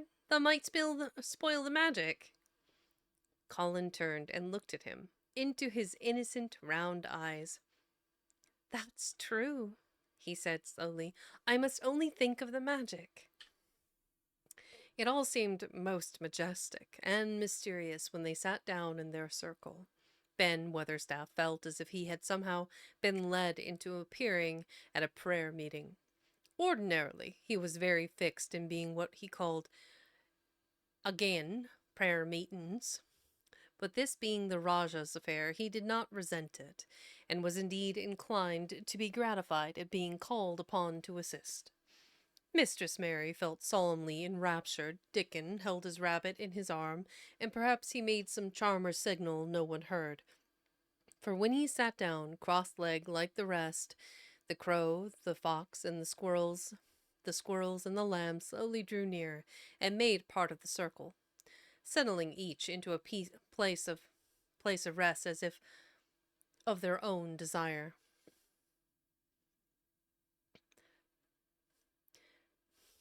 The creatures have come, said Colin gravely. They want to help us. Colin really looked quite beautiful, Mary thought. He held his head high as if he felt like a sort of priest, and his strange eyes had a wonderful look in them. The light shone on him through the tree canopy. Now we will begin, he said. Shall we sway backwards and forward, Mary, as if we were dervishes? I cannot do no swaying backward and forward, said Ben Weatherstaff. I've got the rheumatics. The magic will will them away, said Colin in a high priest tone, but we won't sway until it has done it. We will only chant. I cannot do no chanting, said Ben Weatherstaff a trifle testily. They turned me out of the church choir the only time I ever tried it. No one smiled. They were all too much in earnest. Colin's face was not even crossed by a shadow. He was thinking only of the magic. Then I will chant, he said, and he began, looking like a strange boy spirit. The sun is shining, the sun is shining. That is the magic. The flowers are growing, the roots are stirring. That is the magic. Being alive is the magic. Being strong is the magic. The magic is in me, and the magic is in me. It is in me, it is in me. It's in every one of us. It's in Ben Weatherstaff's back. Magic, magic, come and help. He said it a great many times, not 1,000 times, but quite a goodly number. Mary listened, entranced. She felt as if it were at once queer and beautiful, and she wanted him to go on and on. Ben Weatherstaff began to feel soothed into a sort of dream which was quite agreeable. The humming of the bees and the blossoms mingled with the chanting voice, and drowsily melted into a doze. Dickon sat cross-legged with his rabbit asleep on his arm, and a hand resting on a lamb's back.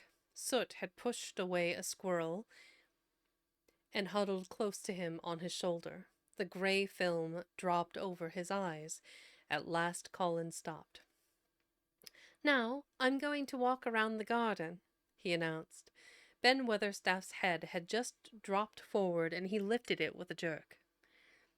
You have been asleep, said Colin. Not of the sort, mumbled Ben.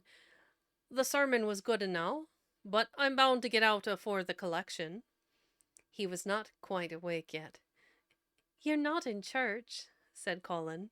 Not me, said Ben, straightening himself. Who said I were? I heard every bit of it. You said the magic was in my back. The doctor calls it rheumatics. The Rajah waved his hand. That was the wrong magic.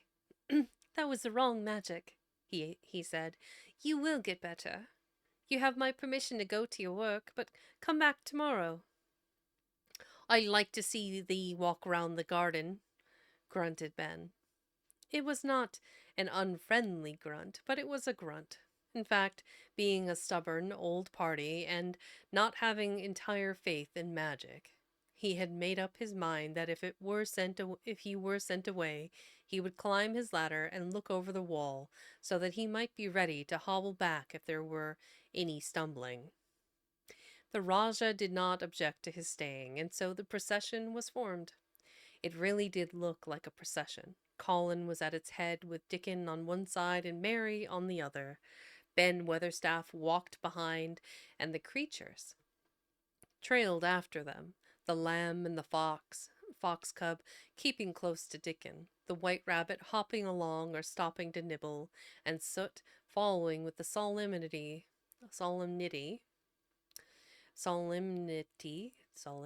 every time I see that word, solemnity, following with solemnity of a person who felt himself in charge. It was a procession which moved slowly, but with dignity.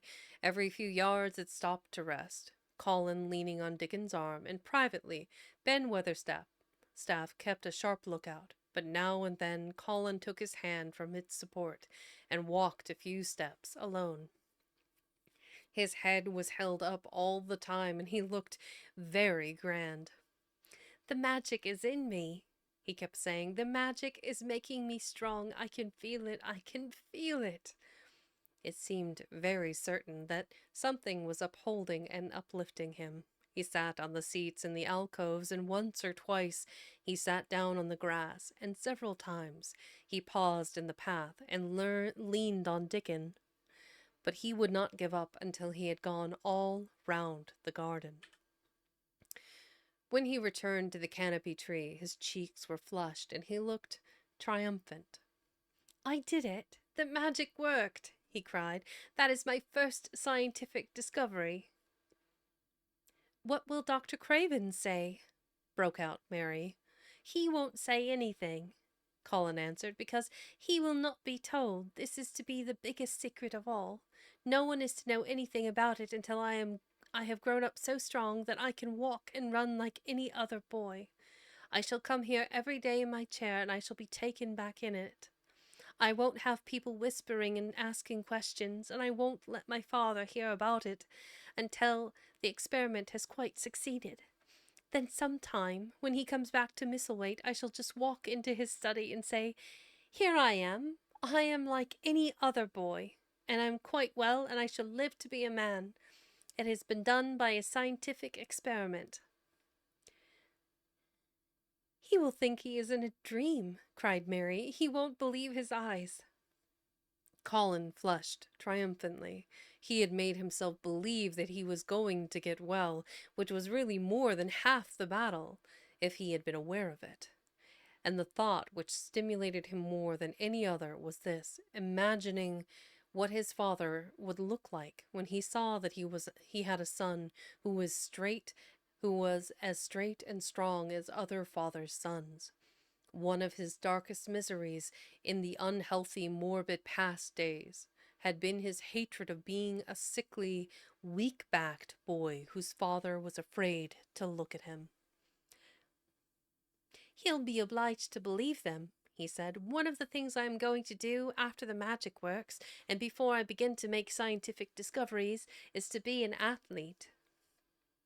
"We shall have thee taken to boxing in a week or so," said Ben Weatherstaff. "That'll end with winning the belt and being champion prize fighter of all England." Colin fixed his eyes on him sternly. "Weatherstaff, that is disrespectful. You must not take liberties because you are in the secret. However much the magic works, I shall not be a prize fighter. I shall be a scientific discoverer." Ax pardon, sir," answered Ben, touching his forehead in salute. "I ought to have seed it wasn't a joking matter." But his eyes twinkled, and secretly he was immensely pleased. He really did not mind being snubbed, since the snubbing meant that the lad was gaining strength and spirit. "Aw, Ben, you're so cute." "Hey, copyright, welcome in. It's going pretty well. We are a few chapters in now. Let's see, we're on 25, so the 5 of 8, I think. So not doing too bad. Having a spot of bread with butter. It's quite good. Mm-hmm. Me chewing ASMR. You're so lucky. Mm-hmm.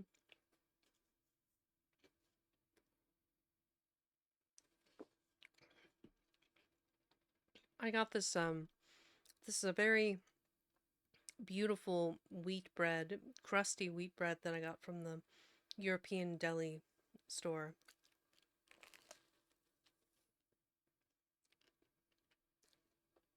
Very dense.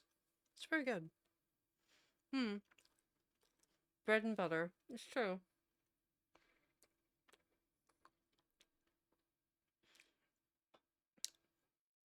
Bread and butter. How very British of you. I don't know why British. It misses that when it's said by Brits. That T just disappears entirely.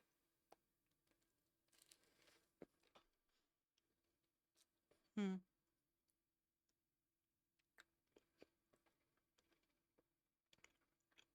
English is a wonderfully complex and interesting language. Oi, mate. I'm pretty sure that would be. Yeah, could be British. It could also be Australians. We don't pronounce the tea, we drink it. Yeah, fair, fair. No teas left. It's all in the cuppa. Hmm.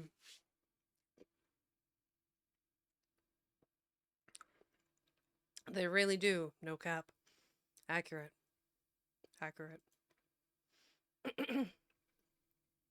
We are on to chapter 24. Last bite.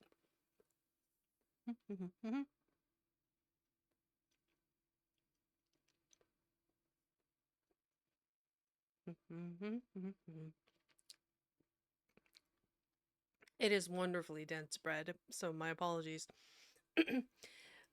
So, for those that are just joining us or just checking things out, I'll just say right now, hi, I'm Vexing Cat. I am a retro tiger librarian who reads classic literature and poetry. I am currently reading The Secret Garden by Francis Hodgson Burnett, and we are on to chapter 24, titled Let Them Laugh. Let's see.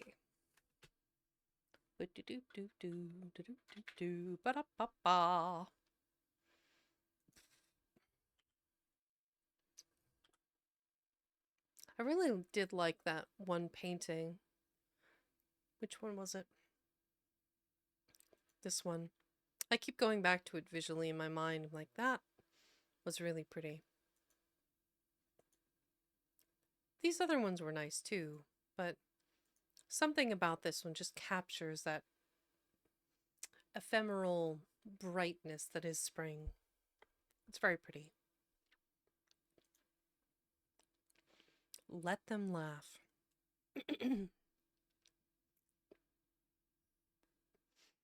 The secret garden was not the only one Dickon worked in. Round the cottage on the moor there was a piece of ground enclosed by a low wall of rough stones. Early in the morning and late in the fading twilight, and on all the days Colin and Mary did not see him, Dickon worked there, planting or tending potatoes and cabbages, turnips and carrots, and herbs for his. Actually, I guess in British English it would be herbs, and herbs for his mother. In the company of his creatures, he did wonders there, and was never tired of doing them, it seemed. While he dug or weeded, he whistled or sang bits of Yorkshire moor songs, or talked to Soot or Captain or the brothers and sisters he had taught to help him. We'd never get out on as comfortable as we do, Mrs. Sowerby said, if it wasn't for Dickon's garden.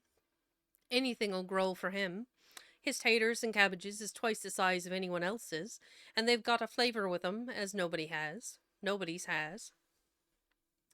When she found a moment to spare, she liked to go out and talk to him. After supper, there was still a long, clear twilight to work in, and that was her quiet time. She could sit upon the low, rough wall and look on and hear stories of the day. She loved this time. There were not only vegetables in this garden. Dickon had bought penny packages of flower seeds now and then, and sown bright, sweet scented things among gooseberry bushes, and even cabbages, and he grew borders of mignonette and pinks and pansies and things whose seeds he could never say he could save year after year, or whose roots would bloom each spring and spread in time into fine clumps. The low wall was one of the prettiest things in Yorkshire, because he had tucked moorland foxglove and ferns and rock cress and hedgerow flowers into every crevice, until only here and there glimpses of the stones were to be seen. I imagine that would be absolutely gorgeous to look at. See a stone wall covered over with all the different types of flowers. It is interesting. Some gardeners are just now discovering that by having those beautiful blooming flowers, and you have to have all the seasons of blooming flowers. You have to have your spring, your summer, your fall blooming flowers, all of them, um, because they attract all of your pollinators, your bees, your hornets, your flies, the things that pick up the beautiful pollen and go from flower to flower, plant to plant, and help them bear fruit. Anyway, I like the idea of this beautiful stone wall just covered over in flowers from everything from the moor. It would be gorgeous to look at.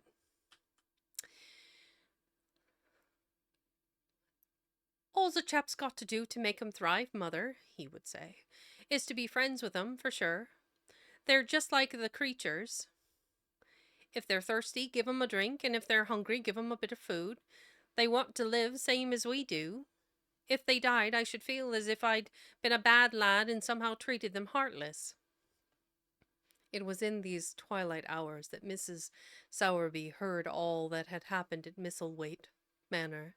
At first she was only told that Mr. Colin had taken a fancy to going out into the grounds with Miss Mary, and that it was doing him good. But it was not long before it was agreed between the two children that Dickon's mother might come into the secret. Somehow it was not doubted that she was safe for sure. So one beautiful still evening, Dickon told the whole story, with all the thrilling details of the buried key and the robin and the grey haze which had seemed like deadness and the secret Mistress Mary had planned never to reveal.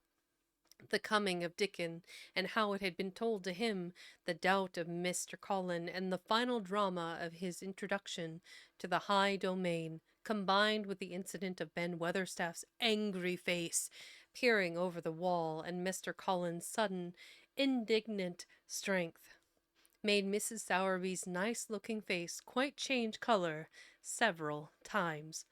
"My word," she said, it was a good thing that the little lass came to the moor. It's been the making of her and the saving of him, standing on his feet, and us all thinking he was poor half-witted lad with not a straight bone in him." She asked a great many questions, and her blue eyes were full of deep thinking. Oh, welcome in, Cooney. Also, everyone that's checking me out or watching, Cooney hasn't debuted yet. I do believe they will be streaming live on YouTube. I think. Let me grab. Let me see here. Bear with me a second while I grab that. They have a couple of music videos out already. 10 out of 10. A beautiful model, great artwork. I love the style. Let's see. Just you wait. Henry Higgins, just you wait. Nestle Crunch. It's just one continuous strange. There we go. Here we go. Pull this up real quick. So this is Cooney Art's channel. Um, and then their most recent music video from 2 months ago, Poca Poca Planet. Super, super cute. I'll drop that channel right here into the chat in case anybody wants to go check them out.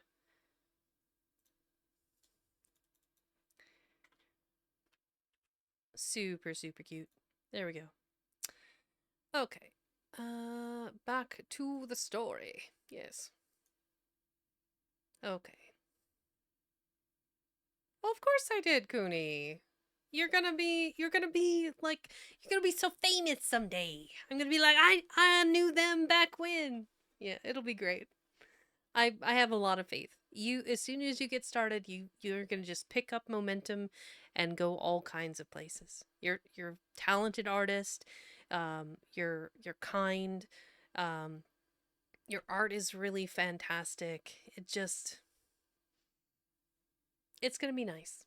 And I especially can't wait to see what other music videos you come up with and what other art you make in the next months or years to come. It'll be fantastic. Okay. Let's see here.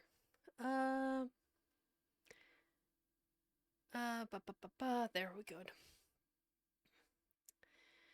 She asked a great many questions. And her eyes. She asked a great many questions, and her blue eyes were full of deep thinking. What do you think they make of it at the manor? Him being so well and cheerful and never complaining? She inquired. They don't know what to make of it, answered Dickon. Every day as comes round his face looks different. It's filling out and doesn't look so sharp and the waxy colour is going, but he has to do his bits of complaining with a highly entertained grin. What for, I'm in mercy's name? Asked Mrs. Sowerby. Dickon chuckled. He does it to keep them from guessing what's happening. If the doctor knew he'd found out he could stand on his feet, he'd likely write and tell Mr. Craven, Mr. Collins saving the secret to tell himself. He's going to practice his magic on his legs every day till his father comes back, and then he's going to march into his room and show him he's as straight as other lads. But him and Miss Mary thinks it's best plan to do a bit of groaning and fretting now and then to throw folk off the scent. Mrs. Sowerby was laughing, a low, comfortable laugh, long before he had finished his last sentence. Hey, that pair's enjoying theirselves, I'll warrant. They'll get a good bit o' play acting out of it, and there's nothing children likes as much as play acting. Let's hear what they do, Dickon lad. Dickon stopped weeding and sat up on his heels to tell her. His eyes were twinkling with fun. Mr. Colin is carried down to his chair every time he goes out, he explained, and he flies out at John, the footman, for not carrying him careful enough.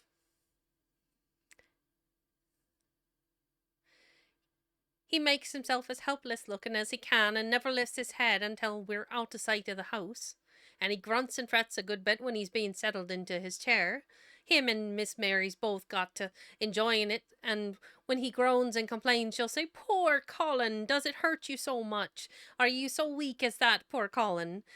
But the trouble is that sometimes they can scarce keep from bursting out laughing. When we get safe into the garden, they'll laugh till they've no breath left to laugh with, and they have to stuff their faces into Mr. Colin's cushions to keep the gardeners from hearing if any of 'em's about. Before I continue, thank you so much, Cooney. I really appreciate that. Thank you very much.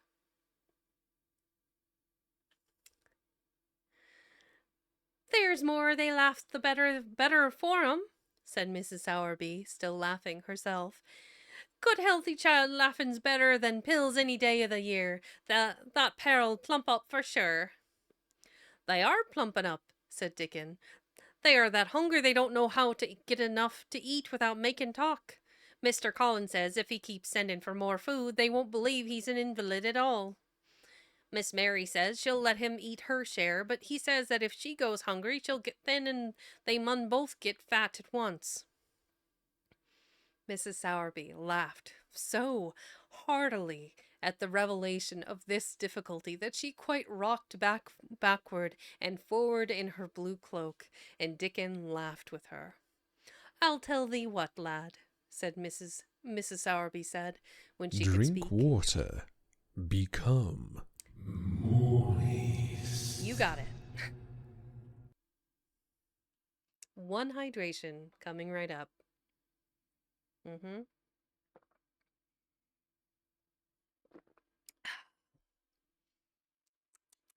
Moist. Yes. All right. Oh no, it's fine. I'm used to it by now, Cooney. Don't worry about it.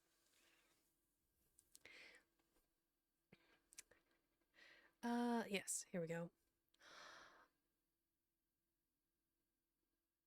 "I'll tell thee what, lad," Mrs. Sowerby said when she could speak. "I've thought of a way to help 'em. When thou goes to 'em in the mornings, thou shalt take a pail of good new milk, and I'll bake 'em a crusty cottage loaf or some buns with currants in 'em, same as you children like. Nothing so good as fresh milk and bread. Then they can take off the edge of their hunger while they were in the garden, and the fine food they get indoors would polish off the corners."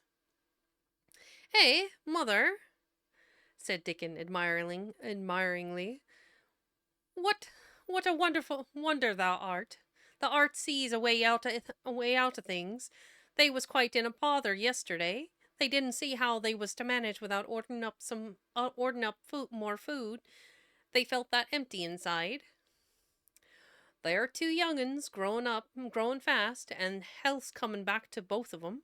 Children like that feels like young wolves, and food's flesh and blood to 'em," said Mrs. Sowerby. Then she smiled Dickon's own curving smile. "Hey, but they're enjoying theirselves for sure," she said. She was quite right. The comfortable, wonderful mother creature, and she had never been more so than when she said their play actin' would be their joy. Colin and Mary found it one of their most thrilling sources of entertainment. The idea of protecting themselves from suspicion had been unconsciously suggested to them first by the puzzled nurse, and then by Dr. Craven himself. Your appetite is improving very much, Master Colin," the nurse said one day. You used to eat nothing, and so many things disagreed with you." "Nothing disagrees with me now," replied Colin, and then seeing the nurse looking at him curiously, he suddenly remembered that perhaps he ought not to appear too well just yet. "At least, things don't so often disagree with me. It's the fresh air."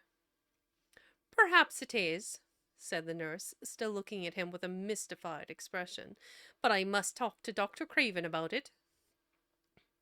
"How she stared at you," said Mary when she went away, "as if she thought there must be something to find out." "I won't have her finding out things," said Colin. "No one must begin to find out yet." When Dr. Craven came that morning, he seemed puzzled also. He asked a number of questions, to Colin's great annoyance. "You stay out in the garden a great deal," he suggested. Where do you go?" Colin put on his favourite air of dignified indifference to opinion. "I will not let anyone know where I go," he answered. "I go to a place I like. Everyone has orders to keep out of the way. I won't be watched and stared at. You know that." "You seem to be out all day, but I do not think it has done you harm." "I do not think so. The nurse says that you eat much more than you have ever done before." "Perhaps," said Colin, prompted by a sudden inspiration, "perhaps it is an unnatural appetite." "I do not think so, as your food seems to agree with you," said Dr. Craven. "You are gaining flesh rapidly, and your colour is better." Perhaps I am bloated and feverish," said Colin, assuming a discouraging air of gloom. People who are not going to live are often different. Dr. Craven shook his head. He was holding Colin's wrist, and he pushed up his sleeve and felt his arm. You are not feverish, he said thoughtfully.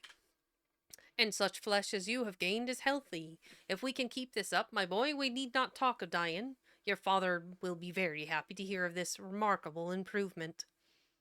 I won't have him told, Colin broke forth fiercely. It will only disappoint him if I get worse again. And I may get worse this very night. I might have a raging fever. I feel as if I might be beginning to have one now. I won't have letters written to my father. I won't! I won't! You are making me angry, and you know that is bad for me. I feel hot already. I hate being written about and being talked over as much as I hate being stared at. Hush, my boy, Dr. Craven soothed him. Nothing shall be written without your permission. You are too sensitive about things. You must not undo the good which has been done. He said no more about writing to Mr. Craven, and when he saw the nurse, he privately warned her that such a possibility must not be mentioned to the patient. The boy is extraordinarily better, he said. His advance seems almost abnormal. But of course he is doing now of his own free will what we could not make him do before. Still, he excites himself he excites himself every easily. He excites himself every easily, and nothing must be said to irritate him. Mary and Colin were much alarmed and talked together anxiously. From this time dated plan of play acting. I may be obliged to have a tantrum, said Colin regretfully. I don't want to have one, and I'm not miserable enough now to work myself into a big one. Perhaps I couldn't have one at all. That lump doesn't seem in my throat now, and I keep thinking of nice things instead of horrible ones. But if they talk about writing to my father, I shall have to do something. He made up his mind. He made up his mind to eat less. But unfortunately, it was not possible to carry out this brilliant idea when he wakened each morning with an amazing appetite, and the table near his sofa was set with a breakfast of homemade bread and fresh butter, snow-white eggs, raspberry jam, and clotted cream.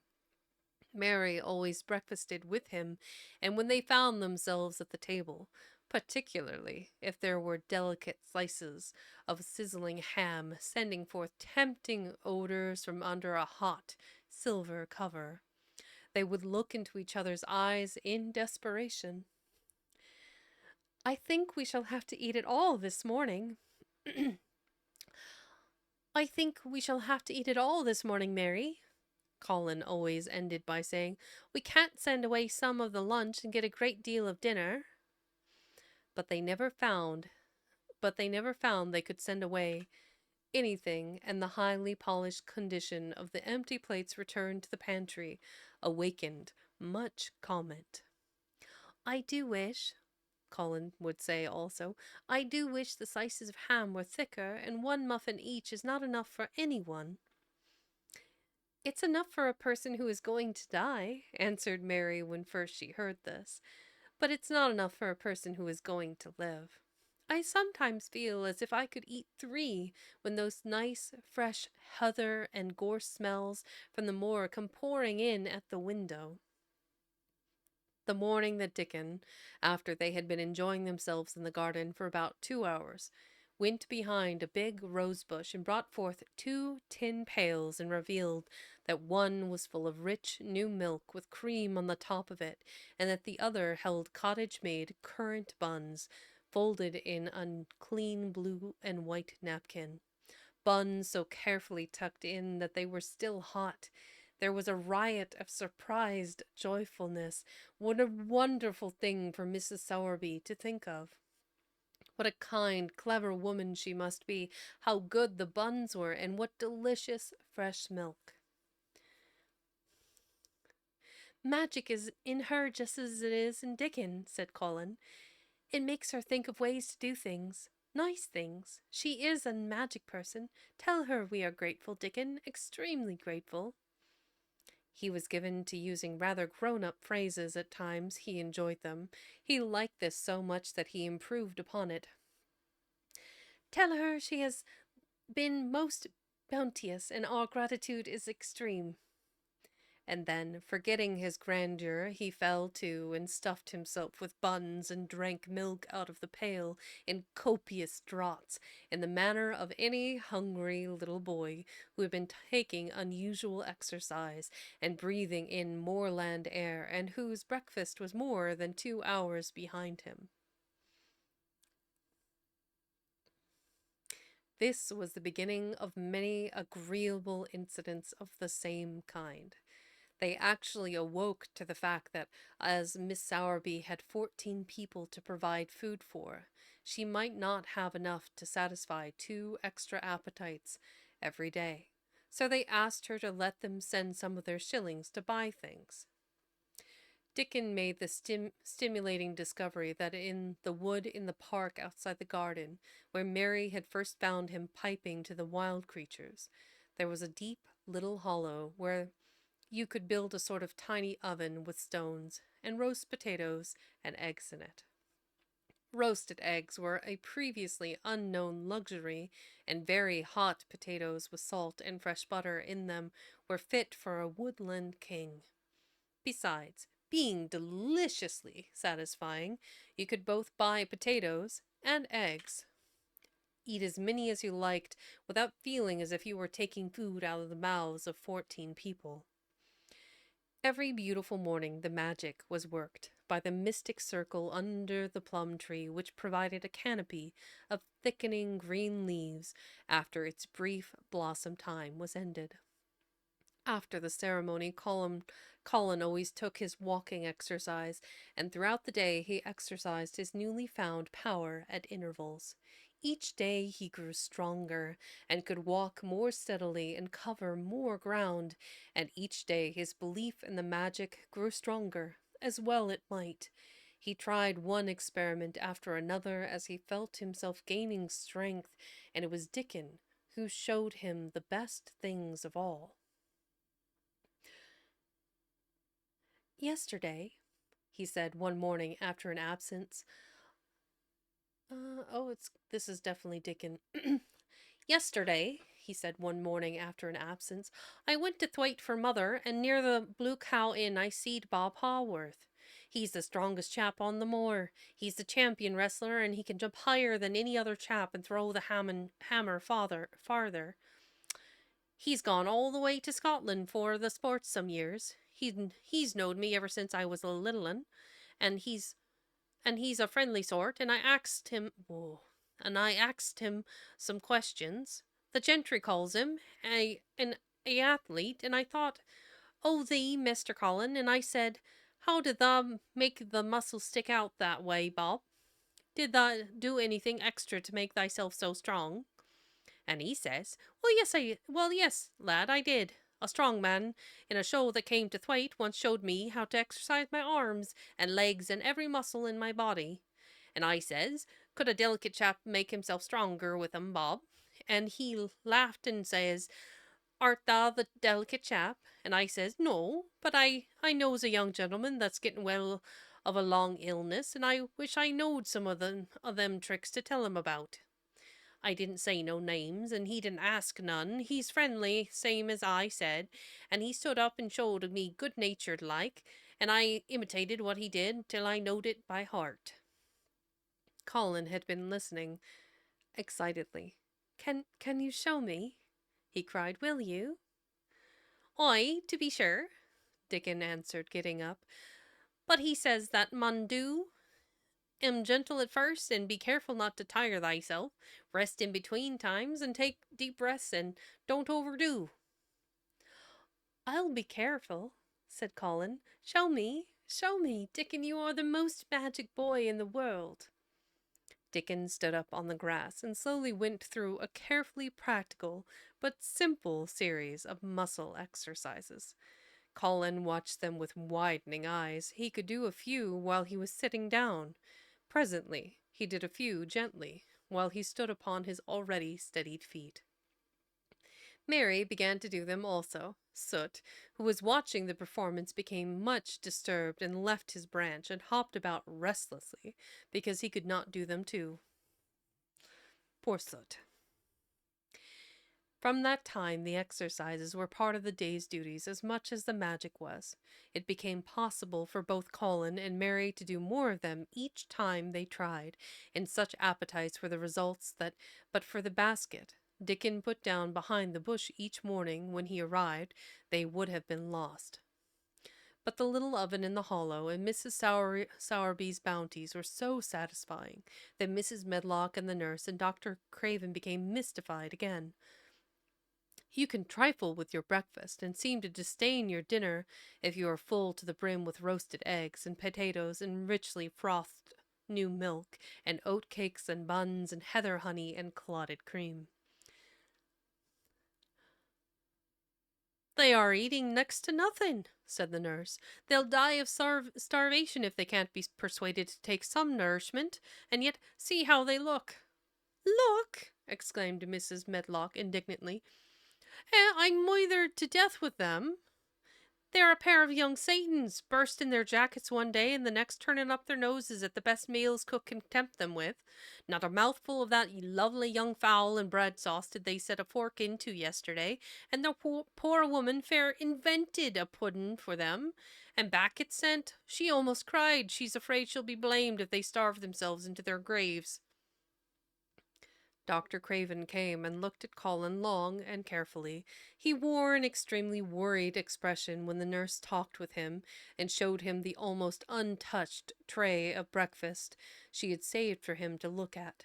But it was even more worried when he sat down by Colin's sofa and examined him. He had been called to London on business and had not seen the boy for nearly 2 weeks.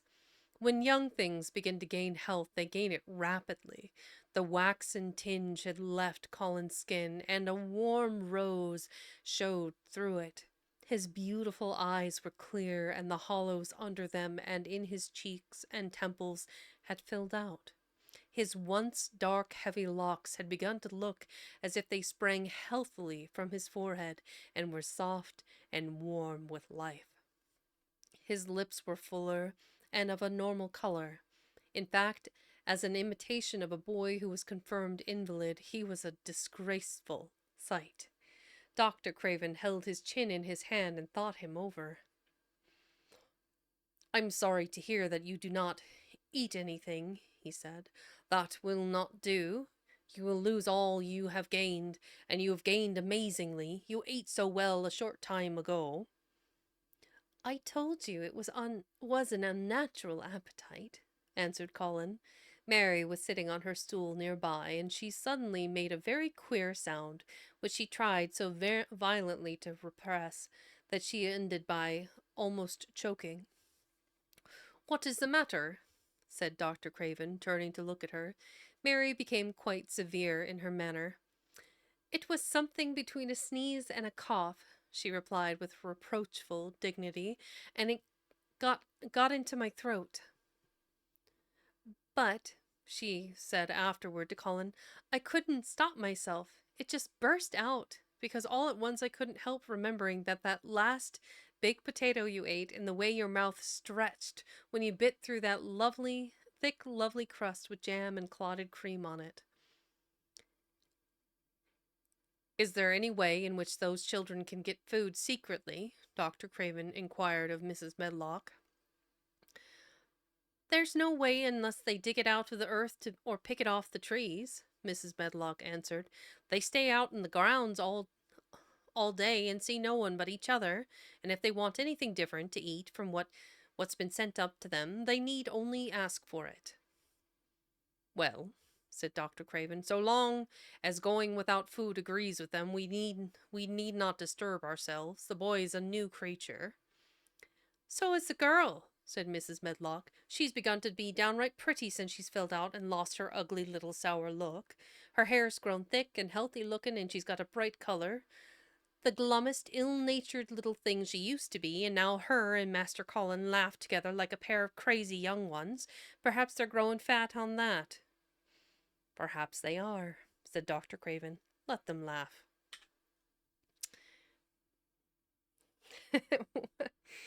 Oh, what an amazing chapter. That one was pretty good. Let's see. We are on chapter 25. We're into the thick of it. I think we have, let's see, we've got another 50 pages. So about two more chapters, 30, 27. I think 25, 26, 27. We have three chapters left. We've read five. Um, and then we will be finished for the day. So let's see, math that out correctly. We're about 2.5 hours in. We probably have about an hour, hour and a half left of content, I think. But as a friendly reminder to all of you wonderful viewers, remember, hydrate, caffeinate, grab a snack, do whatever it is that you need to enjoy the story.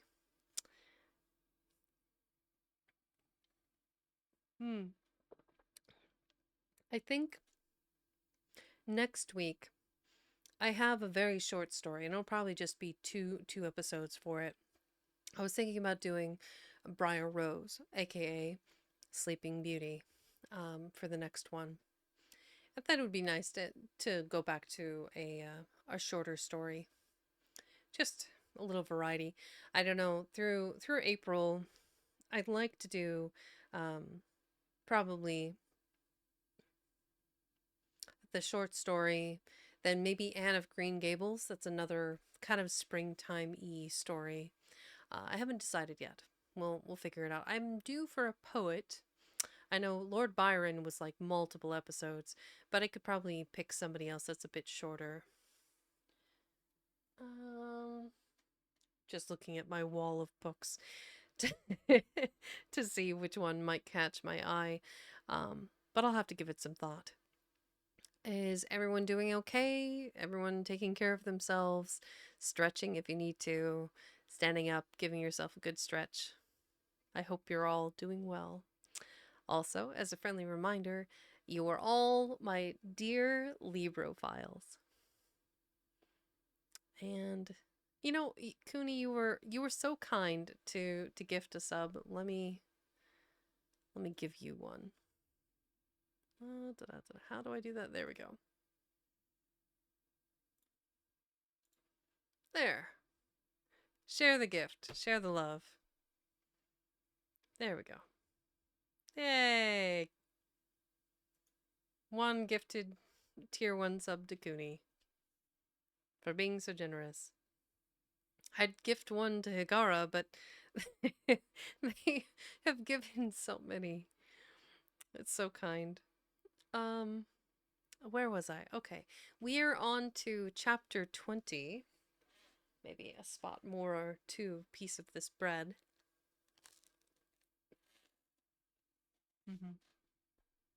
That is quite good bread.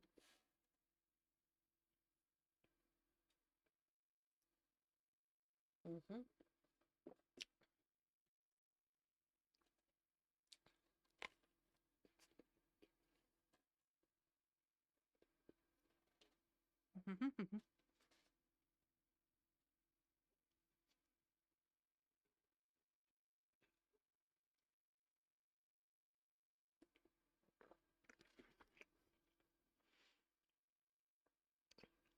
One that's in my head and before I forget, because ADHD is like that. Oh, thank you, Higara, for another gifted sub. Thank you so much. Before I forget, I found Cooney on Twitter originally. They had posted, I think somebody else I know had reposted their kind of like debut preview of them in um, their avatar. Their I guess it would be L2D live 2D. Gosh, what is this application called? I'm so bad with names sometimes. VTube Studio avatar. Haha, big brain. So they showed off the dynamic movement, and they've got like and eating a cookie. They've got a controller. They've got this really cute pair of overalls and like kind of this. I don't think it's a radish. I think it would be maybe a daikon. Beautiful like white root vegetable is kind of uh, the theme that's on the front of their overalls. Super cute, very cohesive, well thought out design. 10 out of 10 would watch. Okay. Back to it. Focus. I'm focusing. I'm figuring out how to focus. Yes, you sure did, Silverlink. Welcome in. We are on chapter 25, The Curtain. Dun dun dun, the curtain. It's curtains for you. Um oh, you poor people. Why you listen, I have no idea. Just meh, sometimes. And then the secret garden bloomed and bloomed, and every morning revealed new miracles. In the robin's nest there were eggs, and the robin's mate sat upon them, keeping them warm with her feathery little breast and careful wings. At first she was very nervous, and the robin himself was indignantly watchful. Even Dickon did not go near the close-grown corner in those days, but waited until by the quiet working of some mysterious spell he seemed to have conveyed to the soul of the little pair that in the garden there was nothing which was not quite like themselves, nothing which did not understand the wonderfulness of what was happening to them, the immense, tender, terrible, heart-breaking beauty and solemnity of eggs. If there had been one person in that garden who had not known through all his or her innermost being that if an egg were taken away or hurt, the whole world would whirl round and crash through space and come to an end. If there had been even one who did not feel it and act accordingly, there could not have been no happiness even in that golden springtime air. But they all knew it and felt it, and the robin and his mate knew they knew it. At first, the robin watched Mary and Colin with sharp anxiety. For some mysterious reason, he knew he need not watch Dickon.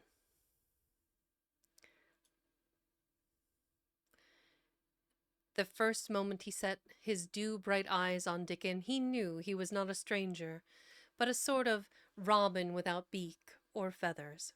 He could speak robin, which is a quite distinct language not to be mistaken for any other. To speak robin to a robin is like speaking French to a Frenchman. Dickon always spoke it to the robin himself, so the queer gibberish he used when he spoke to humans did not matter in the least. The robin thought he spoke this gibberish to them because they were not intelligent enough to understand feathered speech. His movements also were robin. They never startled one by being sudden enough to seem dangerous or threatening. Any robin could understand Dickon, so his presence was not even disturbing. But at the outset, it seemed necessary to be on guard against the other two. In the first place, the boy creature did not come into the garden on his legs. He was pushed in on a thing with wheels, and the skins of wild animals uh, were thrown over him. That in itself was doubtful. Then, when he began to stand up and move about, he did it in a queer, unaccustomed way, and the others seemed to have to help him. The robin used to secret himself in a bush and watch this anxiously, his head tilted first on one side and then on the other. He thought that the slow movements might mean that he was preparing to pounce, as cats do. When cats are preparing to pounce, they creep over the ground very slowly. The robin talked this over with his mate a great deal for a few days, but after that he decided not to speak of the subject because her terror was so great that he was afraid it might be injurious to the eggs. When the boy began to walk by himself, and even to move more quickly, it was an immense relief. But for a long time, or it seemed a long time to the robin, he was a source of some anxiety. He did not act as the other humans did.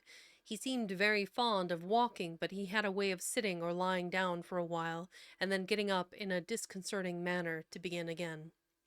One day the robin remembered that when he himself had been made to learn to fly by his parents, he had done much the same sort of thing. He had taken short flights of a few yards, and then had been obliged to rest. So it occurred to him that this boy was learning to fly, or rather, to walk. He mentioned this to his mate, and when he told her that the eggs would probably conduct themselves in the same way after they were fledged, she was quite comforted, and even became eagerly interested, and derived great pleasure from watching the boy over the edge of her nest, though she always thought that the eggs would be much cleverer and learn more quickly. But then she said indulgently that humans were always more clumsy and slow than eggs, and most of them never seemed really to learn to fly at all. You never met them in the air or on treetops. After a while, the boy began to move about as the others did, but all three of the children at times did unusual things. They would stand under the trees and move their arms and legs and heads about in a way which was neither walking nor running nor sitting down. They went through these movements at intervals every day, and the robin was never able to explain to his mate that they were doing what they were doing or trying to do. He could only say that he was sure that the eggs would never flap about in such a manner. But as the boy who could speak robin so fluently was doing the thing with them, birds could be quite sure that the actions were not of a dangerous nature. Of course, neither the robin nor his mate had ever heard of the champion wrestler Bob Hayworth. Haworth? Hayworth. Haworth. And his exercises for making the muscles stand out like lumps. Robins are not like human beings. Their muscles always exercise from the first, and so they develop themselves in a natural manner. If you have to fly about to find every meal you eat, your muscles do not become atrophied. Atrophied means wasted away through want of use. I do think it's interesting that of all the words in this whole book, for whatever reason, they provided a definition for that one, atrophied. It's accurate, but it's just funny. When the boy was walking and running about and digging and weeding like the others, the nest in the corner was brooded over by a great peace and content. Fears for the eggs became things of the past. Knowing that your eggs are as safe as if they were locked in a bank vault, and the fact that you could watch so many curious things going on made setting a most entertaining occupation. On wet days, the egg's mother sometimes felt even a little dull because the children did not come into the garden. But even on wet days, it could not be said that Mary and Colin were dull. One morning, when the rain streamed down unceasingly, and Colin was beginning to feel a little restive, as he was obliged to remain on his sofa because it was not safe to get up and walk about, Mary had an inspiration. "Now that I'm a real boy," Colin had said, "my legs and arms and all my body are so full of magic that I can't keep them still. They want to be doing things all the time. Do you know that when I waken in the morning, Mary? When it's quite early and the birds are just shouting outside and everything seems just shouting for joy, even the trees and things we can't really hear, I feel as if I must jump out of bed and shout myself, and if I did it, just think what would happen." Mary giggled inordinately. The nurse would come running, and Mrs. Medlock would come running, and they would be sure you had gone crazy, and they'd send for the doctor, she said. Colin giggled himself. He could see how they would all look, how horrified by his outbreak, and how amazed to see him standing upright. "I wish my father would come," would come home, he said. I want to tell him myself. I'm always thinking about it, but we can't go on like this much longer. I can't stand lying still and pretending, and besides, I look too different. I wish it wasn't raining today.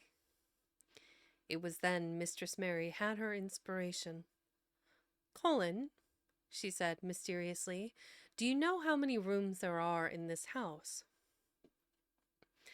About 1,000, I suppose, he answered. There's about 100 no one ever goes into, said Mary, and one rainy day I went and looked into ever so many of them. No one ever knew, though Mrs. Medlock nearly found me out. I lost my way when I was coming back, and I stopped at the end of your corridor. That was the second time I heard you crying. Colin started up on his sofa. 100 rooms no one goes into, he said. It sounds almost like a secret garden. Suppose we go and look at them. You can wheel me in my chair and nobody would know where we went. That's what I was thinking, said Mary. No one would dare to follow us. There are galleries where you can run. We could do our exercises. There is a little Indian room where there is a cabinet full of ivory elephants. There are all sorts of rooms. Ring the bell, said Colin. When the nurse came in, he gave his orders. I want my chair, he said. Miss Mary and I are going to look at the part of the house which is not used. John can push me as far as the picture gallery because there are some stairs. Then he must go away and leave us alone until I send for him again. Rainy days lost their terrors that morning. When the footman had wheeled the chair into the picture gallery and left the two together in obedience to orders, Colin and Mary looked at each other delighted. As soon as Mary had made sure that John was really on his way back to his own quarters below stairs, Colin got out of his chair. I am going to run from one end of the gallery to the other, he said, and then I'm going to jump, and then we will do and then I'm going to jump, and then we will do Bob Haworth's exercises. And they did all these things, and many others. They looked at the portraits and found the plain little girl, dressed in green brocade, and holding the parrot on her finger. All these, said Colin, must be my relations. They lived a long time ago. That parrot one, I believe, is one of my great-great-great-great-great-aunts. She looks rather like you, Mary. Not as you look now, but as you looked when you came here. Now you are a great deal fatter and better looking. So are you, said Mary, and they both laughed. They went to the Indian room and amused themselves with the ivory elephants. They found the rose-colored brocade boudoir and the hole in the cushion the mouse had left, but the mice had grown up and run away, and the hole was empty. They saw more rooms and made more discoveries than Mary had made on her first pilgrimage. They found new corridors and corners and flights of steps, new old pictures they liked, and weird old things they did not know the use of. It was a curiously entertaining morning, and the feeling of wandering about in the same house with other people, but at the same time feeling as if one were miles away from them, was a fascinating thing. I'm glad we came, Colin said. I never knew I lived in such a big, queer old place. I like it. We will ramble about every rainy day. We shall always be finding new queer corners and things. That morning they had found, among other things, such good appetites that when they returned to Colin's room, it was not possible to send the luncheon away untouched. When the nurse carried the tray downstairs, she slapped it down on the kitchen dresser so that Mrs. Loomis, the cook, could see the highly polished dishes and plates. Look at that, she said. This is a house of mystery, and those children are the greatest mysteries in it. If they keep that up every day, said the strong young footman John, there'd be small wonder that he weighs twice as much today as he did a month ago. I should have to give up my place in time for fear of doing my muscles an injury. That afternoon, Mary noticed that something new had happened in Colin's room. She had noticed it the day before, but had said nothing because she thought the change might have been made by chance. She said nothing today, but she sat and looked fixedly at the picture over the mantel. She could look at it because the curtain had been drawn aside. That was the change she noticed. I know what you said you want me to tell you, said Colin, after she had stared a few minutes. I always know when you want me to tell you something. You are wondering why the curtain is drawn back. I'm going to keep it like that. Why? Asked Mary. Because it doesn't make me angry any more to see her laughing. I wakened when it was bright moonlight 2 nights ago, and felt as if the magic was filling the room and making everything so splendid, and I couldn't lie still. I got up and looked out of the window. The room was quite light, and there was a patch of moonlight on the curtain, and somehow that made me go and pull the cord. She looked right down at me as if she were laughing because she was glad I was standing there. It made me like to look at her. I want to see her laughing like that all the time. I think she must have been a sort of magic person, perhaps. You are like her now, said Mary, that sometimes you are so like her now, said Mary, that sometimes I think perhaps you are her ghost made into a boy. That idea seemed to impress Colin. He thought it over and then answered her slowly. If I were her ghost, my father would be fond of me, he said. Do you want him to be fond of you? Inquired Mary. I used to hate it because he was not fond of me. If he grew fond of me, I think I should tell him about the magic. It might make him more cheerful. And another one bites the dust. Oh, we're getting to the thick of it here. Last 2 chapters.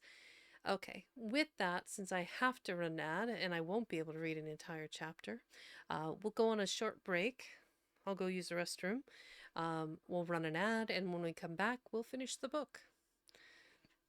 So hang tight, all of you wonderful Librophiles, and I will be right back.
Sorry about that.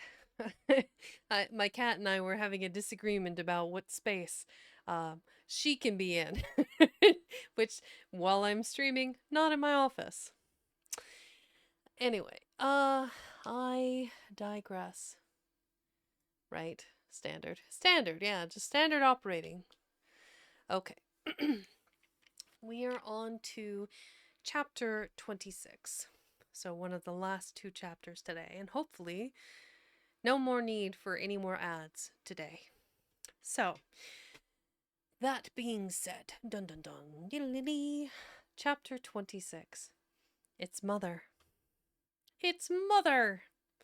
I don't know. I'm not sure who it is that's speaking here. It's Mother. Their belief in the magic was an abiding thing. After the morning's incantations, Colin sometimes gave them magic lectures. I like to do it, he explained, because when I grow up and make great scientific discoveries, I shall be obliged to lecture about them, and this is practice. I can only give short lectures now because I am very young, and besides, Ben Weatherstaff would feel as if he was in church and he would go to sleep. The the best thing about lecturing, said Ben, is that a chap can get up and say aught he pleases, and no other chap can answer him back. I wouldn't be again lecturing a bit myself sometimes. Oh my goodness, it's a raid from Ezrafel. If you have not seen Ezrafel's content, thank you so much for dropping in, dear raiders. I'll circle back around to what I was going to say. Hello, dear raiders. I am Vexing Cat, a retro tiger librarian. I am currently reading The Secret Garden. If you have not seen my content before, I typically read classical literature, poetry, and occasionally play the odd game if I'm feeling up to it. I am currently reading The Secret Garden by Frances Hodgson Burnett. We are in the last two chapters, so I have about another hour's worth of reading. And I'm so glad you're here. Ezrafel, if you need a moment to hydrate, caffeinate, take care of yourself. Oh, excellent. Thank you. I'm glad you're able to catch it tonight. Make sure that you're taking care of yourself. Get comfortable, grab a blanket if you need to, grab a snack if you need to, do whatever it is that you need to do to be able to settle in and listen to the last two chapters. And let's do a quick shout out for Ezrafel so you can see their content. I love, love their avatar. It's so cool. It gives that "be not afraid" vibe. It's really cool. There we go. There you are. Of course, you're very welcome. Let's see what it gives us. Okay, wait. Well, I'm a soft boy, so I just bit a little. I just took a little. Ooh, it's kind of an older one. Wait. It is. I don't have any control over what clip it decides to play, but you still have those beautiful like eyes peering from the wings, and you still have your adorable glasses. So beautiful ASMR. Great Av too. 10 out of 10. Someday I'll join your beautiful ranks and have my own avatar too, but we're not there yet. Eventually. But dear raiders, I appreciate each and all of you sticking around. Feel free to give me a follow if you like what you hear. I have a number of books that I've already read. I think Lord Byron is starting to drop off because it's aged out, but Call of the Wild, White Fang are still up. Of course, now that we're into spring, I've been reading The Secret Garden. This is the fourth part of that series. So, all right, shall we begin? Yes. Here we go. The Secret Garden, chapter 26. Its Mother. Their belief in the magic was an abiding thing. After the morning's incantations, Colin sometimes gave them magic lectures. I like to do it, he explained, because when I grow up and make great scientific discoveries, I shall be obliged to lecture about them, and so this is practice. I can only give short lectures now because I am very young, and besides, Ben Weatherstaff would feel as if he was in church, and he would go to sleep. The best thing about lecturing, said Ben, is that a chap can get up and say aught he pleases, and no other chap can answer him back. I wouldn't be again lecturing a bit myself sometimes. But when Colin held forth under his tree, old Ben fixed devouring eyes on him and kept them there. He looked him over with critical affection. It was not so much the lecture which interested him as the legs which looked straighter and stronger each day, the boyish head which held itself up so well, the once sharp chin and hollow cheeks which had filled and rounded out, and the eyes which had begun to hold the light he remembered in another pair. Thank you so much for the follow. I appreciate it. Sometimes, when Colin felt Ben's earnest gaze meant that he was much impressed, he wondered what he was reflecting on, and once when he had seemed quite entranced, he questioned him.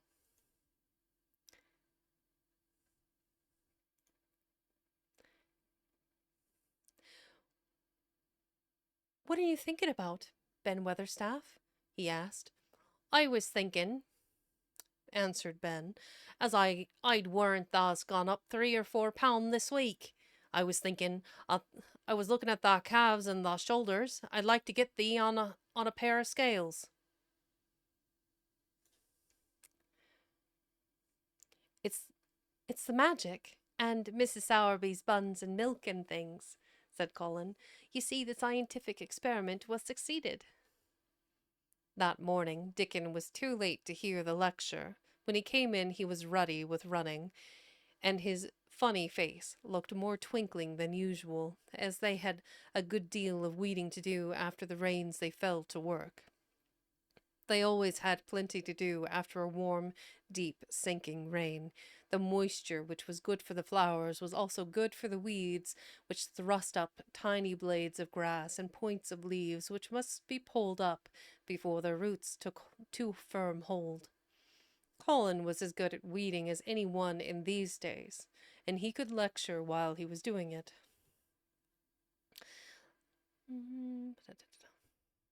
The magic works best when you work yourself, he said this morning.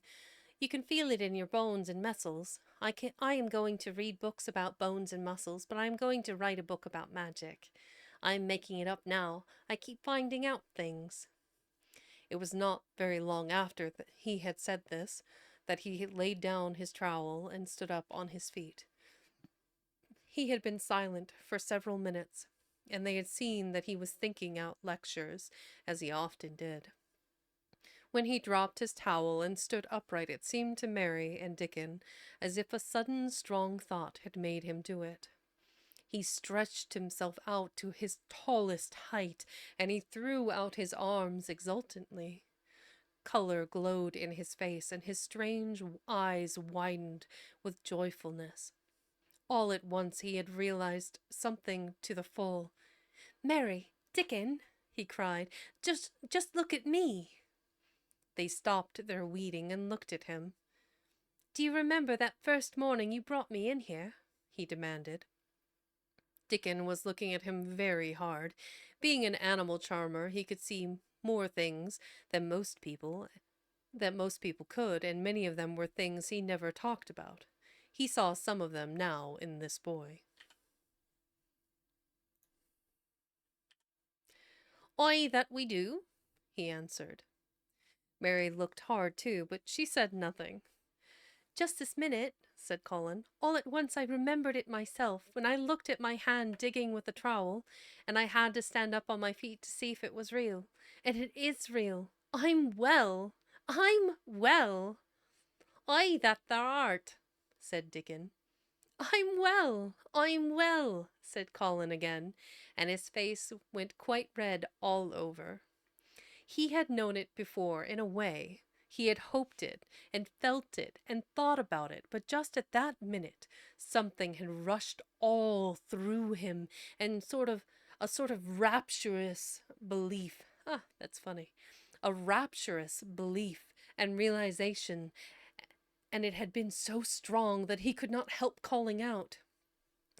I shall live for ever and ever and ever, he cried grandly. I shall find out thousands and thousands of things. I shall find out about people and creatures and everything that grows, like Dickon, and I shall never stop making magic. I'm well, I'm well. I feel as if I want to shout out something, something thankful, joyful. Ben Weatherstaff, who had been working near a rosebush, glanced round at him. Thou might sing the doxology, he suggested in his driest grunt. He had no opinion of the doxology, and he did not make the suggestion with any particular reverence. But Colin was of an exploring mind, and he knew nothing about the doxology. What is that? He inquired. Dickon can sing it for thee, I'll warrant, he replied Ben Weatherstaff. Dickon answered with his all-perceiving animal charmer smile. They sing it at church. They sing it in church, he said. Mother says she believes the skylark sings it when they gets up in the morning. If she says that, it must be a nice song, Colin answered. I've never been in a church myself. I was always too ill. Sing it, Dickon. I want to hear it. Dickon was quite simple and unaffected about it. He understood what Colin felt better than Colin did himself. He understood by a sort of instinct so natural that he did not know it was understanding. He pulled off his cap and looked round, still smiling. Thou must take off thy cap, he said to Colin. And so mun that, Ben, and thou mun stand up, thou knows. Colin took off his cap, and the sun shone on and warmed his thick hair as he watched Dickon intently. Ben Weatherstaff scrambled up from his knees and bared his head, too, with a sort of puzzled, half-resentful look on his old face, as if he didn't know exactly why he was doing this remarkable thing. Dickon stood out among the trees and rose bushes and began to sing in quite a simple, matter-of-fact way, and in a nice, strong boy voice. Let me. Praise God from whom all blessings flow. Praise him, all creatures here below. Praise him above, ye heavenly host. Pray, Father, Son, and Holy Ghost. Amen. When he had finished, Ben Weatherstaff was standing quite still, with his jaws set obstinately, but with a disturbed look in his eyes fixed on Colin. Colin's face was thoughtful and appreciative. It's a very nice song, he said. I like it. Perhaps it means just what I mean when I want to shout out that I am thankful to the magic. He stopped and thought in a puzzled way. Perhaps they are both the same thing. How can we know the exact names of everything? Sing it again, Dickon. Let us try, Mary. I want to sing it too. It's my song. How does it begin? Praise God from whom all blessings flow? And they sang it again, and Mary and Colin lifted their voices as musically as they could. And Dickon swelled quite loud and beautiful. At the second line, Ben Weatherstaff raspingly cleared his throat, and at the third he joined in with such vigor that it seemed almost savage. And when the Amen came to an end, Mary observed that the very same thing had happened to him which had happened when he found out that Colin was not a cripple. His chin was twitching, and he was staring and winking, and his leathery old cheeks were wet. That was an interesting picture before we continue on. open the image here. So on the left, we have a different rendition of Mary. Mary here in this original 1911 edition was depicted as being blonde of hair. Next to her, of course, is Colin, and in the back we have Ben Weatherstaff. And over to the side, holding his cap in his hand, of course, is our dear Dickon Sowerby. So, with the roses about, the canopy of roses, the brick wall in the background, I'm guessing some kind of either cypress or some sort of evergreen tree shrub in the background there. Praise God from whom all blessings flow. All right. I love how I'm singing hymns and an angel drops in. That's hilarious to me. All right. I never seed no sense in the doxology afore, he said hoarsely, but I may change my mind in time. I should say that tha'd gone up £5 this week, Mr. Colin. 5 on 'em. Colin was looking across the garden at something attracting his attention, and his expression had become a startled one. Who is coming in here? He said quickly. Who is it? The door in the ivied wall had been pushed gently open, and a woman had entered. She had come in with the last line of their song, and she had stood still listening and looking at them. With the ivy behind her, the sunlight drifting through the trees and dappling her long blue cloak, and her nice, fresh face smiling across the greenery, she was rather like a softly colored illustration in one of Colin's books. She had wonderful, affectionate eyes which seemed to take everything in, all of them, even Ben Weatherstaff and the creatures, and every flower that was in bloom. Unexpectedly, as she had appeared, not one of them felt that she was an intruder at all. Dickon's eyes lighted like lamps. It's Mother! That's who it is! He cried, and he went across the grass at a run. Colin began to move toward her too, and Mary went with him. They both felt their pulses beat faster. It's Mother! Dickon said again, when they met halfway. I know thou wanted to see her, and I told her where the door was hid. Colin held out his hand with a sort of flushed royal shyness, but his eyes quite devoured her face. Even when I was ill, I wanted to see you, he said. You and Dickon in the secret garden. I've never wanted to see anyone or anything before. The sight of his uplifted face brought about a sudden change in her own. She flushed, and the corner of her mouth shook, and a mist seemed to sweep over her eyes. Ay, dear lad, she broke out tremulously. Ay, dear lad, as if she had not known she were going to say it. She did not say, Mr. Colin, but just, dear lad, quite suddenly. She might have said it to Dickon in the same way if she had seen something in his face which touched her. Colin liked it. Are you surprised because I'm so well? He asked. She put her hand on his shoulder and smiled the mist out of her eyes. Ay, that I am, she said, but thou art so like thy mother thou made my heart jump. Do you think, said Colin a little awkwardly, that will make my father like me? Ay, for sure, dear lad, she answered. She gave his shoulder a soft, quick pat. He mun come home, he mun come home. Susan Sowerby, said Ben Weatherstaff, getting close to her. Look at the lad's legs, would tha? They was like drumsticks in stocking 2 months ago, and I heard folk tell as they was bandy and knock-kneed both and both at the same time. Look at 'em now. Susan Sowerby laughed, a comfortable laugh. They're going to be fine, strong lads' legs in a bit, she said. Let him go on playing and working in the garden and eating hearty and drinking plenty of good, sweet milk, and there'll not be a finer pair in Yorkshire, thank God for it. She put both hands on Mistress Mary's shoulders and looked her little face over in a motherly fashion. And thee too, she said. Thou art grown near as hearty as our Elizabeth Ellen. I'll warrant thou art like thy mother too. Our Martha told me as Mrs. Medlock heard she was a pretty woman. That'll be like blush rose when thou grows up, my little lass, bless thee.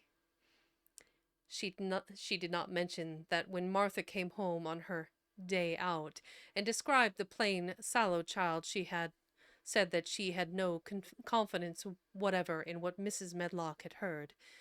It doesn't stand to reason that a pretty woman could be the mother of such foul little lass, she had added obstinately. Mary had not had time to pay much attention to her changing face. She had only known that she looked different, and seemed to have a great deal more hair, and that it was growing very fast. But remembering her pleasure in looking at the Memsahib in the past, she was glad to hear that she might some day look like her. Susan Sowerby went round their garden with them and was told the whole story of it and shown every bush and tree which had come alive. Colin walked on one side of her and Mary on the other. Each of them kept looking up at her comfortable, rosy face, secretly curious about the delightful feeling she gave them. A sort of warm, supported feeling. It seemed as if she understood them as Dickon understood his creatures.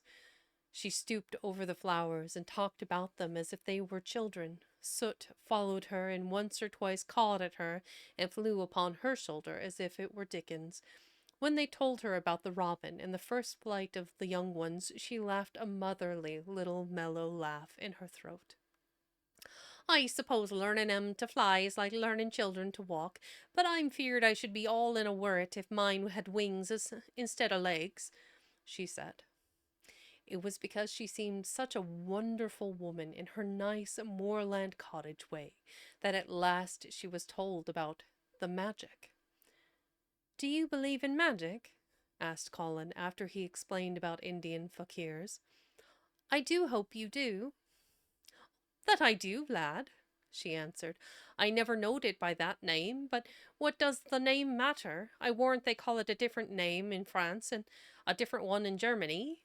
The same thing as said the seed swelling and the sun shining made thee a well lad, and it's the good thing. It isn't like us poor fools as think of it as think it matters if us is called out of our names. The big good thing doesn't stop to worrit, bless thee. It goes on making worlds by the million, worlds like us. Never thee stop believing in the big good thing and knowing the world's full of it. And call it what the likes. Thou wert singing to it when I come into the garden. I felt so joyful, said Colin, opening his beautiful, strange eyes at her. Suddenly I felt how different I was, how strong my arms and legs were, you know, and how I could dig and stand, and I jumped up and wanted to shout out something to anything that would listen. The magic listened when thou sung the doxology. It would have listened to anything that sung. It was the joy that mattered. Aye, lad, what's the name to the joy maker? And she gave his shoulders a quick, soft pat again.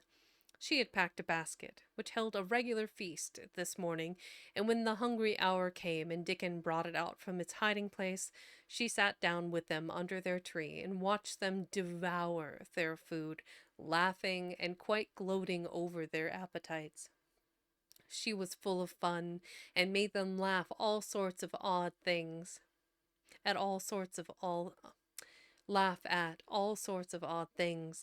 She told them stories in broad Yorkshire and taught them new words. She laughed as if she could not help it when they told her of the increasing difficulty there was in pretending that Colin was still a fretful invalid.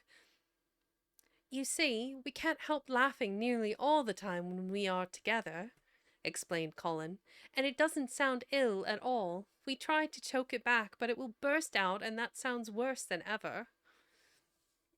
There's one thing that comes into my mind so often, said Mary, and I can scarcely ever hold in when I think of it suddenly. I keep thinking suppose Colin's face should get to look like a full moon. It isn't like one yet, but he gets a tiny bit fatter every day, and suppose some morning it should look like one. What should we do? Bless us all, I can see thou has a good bit of play acting to do, said Susan Sowerby, but thou won't have to keep it up much longer. Mr. Craven'll be home. Do you think he will? Asked Colin. Why? Susan Sowerby chuckled softly. I suppose it nigh break thy heart if he found out before thou told him in thy own way, she said. Thou's laid awake nights planning it. I couldn't bear anyone else to tell him, said Colin. I think about different ways every day, and I think now I just want to run into his room. That'd be a fine start for him, said Susan Sowerby. I'd like to see his face, lad, I would that. He mun come back, that he mun. One of the things they talked of was the visit they were to make to her cottage. They planned it all. They were to drive over the moor and lunch out of doors among the heather. They would see all the 12 children in Dickens's garden, and would not come back until they were tired. Susan Sowerby got up at last to return to the house and Mrs. Medlock. It was time for Colin to be wheeled back also. But before he got into his chair, he stood quite close to Susan and fixed his eyes on her with a kind of bewildered adoration, and he suddenly caught hold of the fold of her blue cloak and held it fast. You are just what I wanted, he said. I wish you were my mother, as well as Dickens. All at once, Susan Sowerby bent down and drew him with her warm arms close against the bosom under the blue cloak, as if he had been Dickens's brother. The quick mist swept over her eyes. Ay, dear lad, she said, thy own mother in this 'ere very garden, I do believe. She couldna keep out of it. Thy father mun come back to thee, he mun. Oh, drawing down Mrs. Sowerby, giving me the tears. Oh, sweet Jesus. Oh, okay. Compose myself. A little hydration might help. Not my misty eyes, my goodness.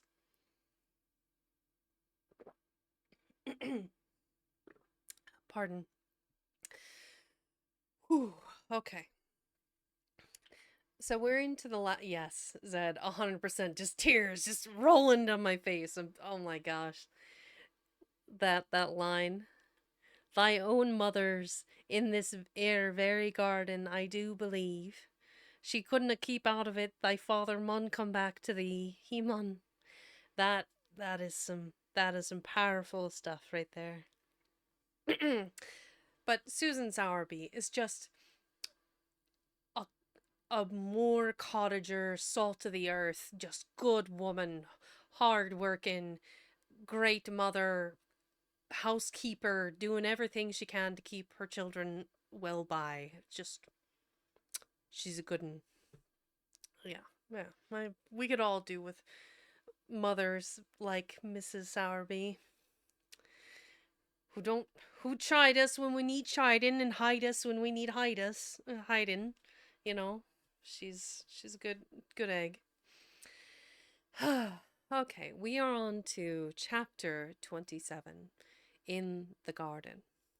So those of you that haven't been here before, just a friendly reminder, between chapters, I like to make sure that everyone's taking care of themselves, hydrating, caffeinating, grabbing a snack, stretching if necessary, whatever you need to do to get comfortable. And as we enter the last chapter, and I wipe the tears from my eyes. It is the last chapter, isn't it? Bear with me. So we're on 372. No, 353. Okay.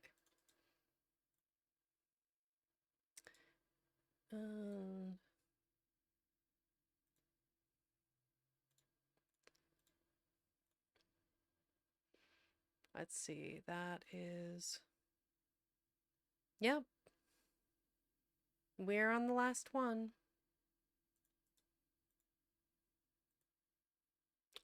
All right. Chapter 27.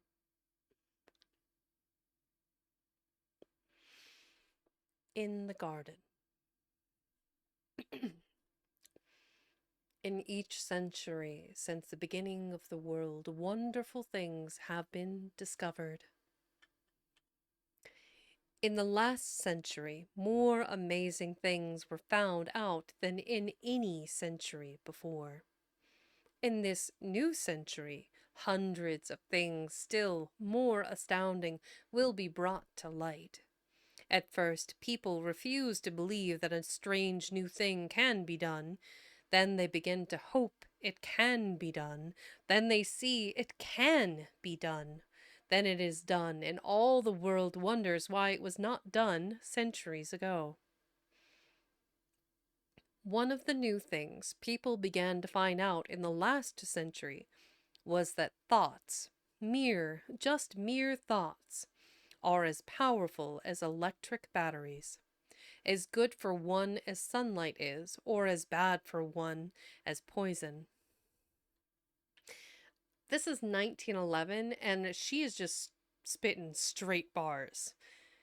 You know, put thought into action. Good thoughts lead to good things, bad thoughts lead to bad things. Straight bars.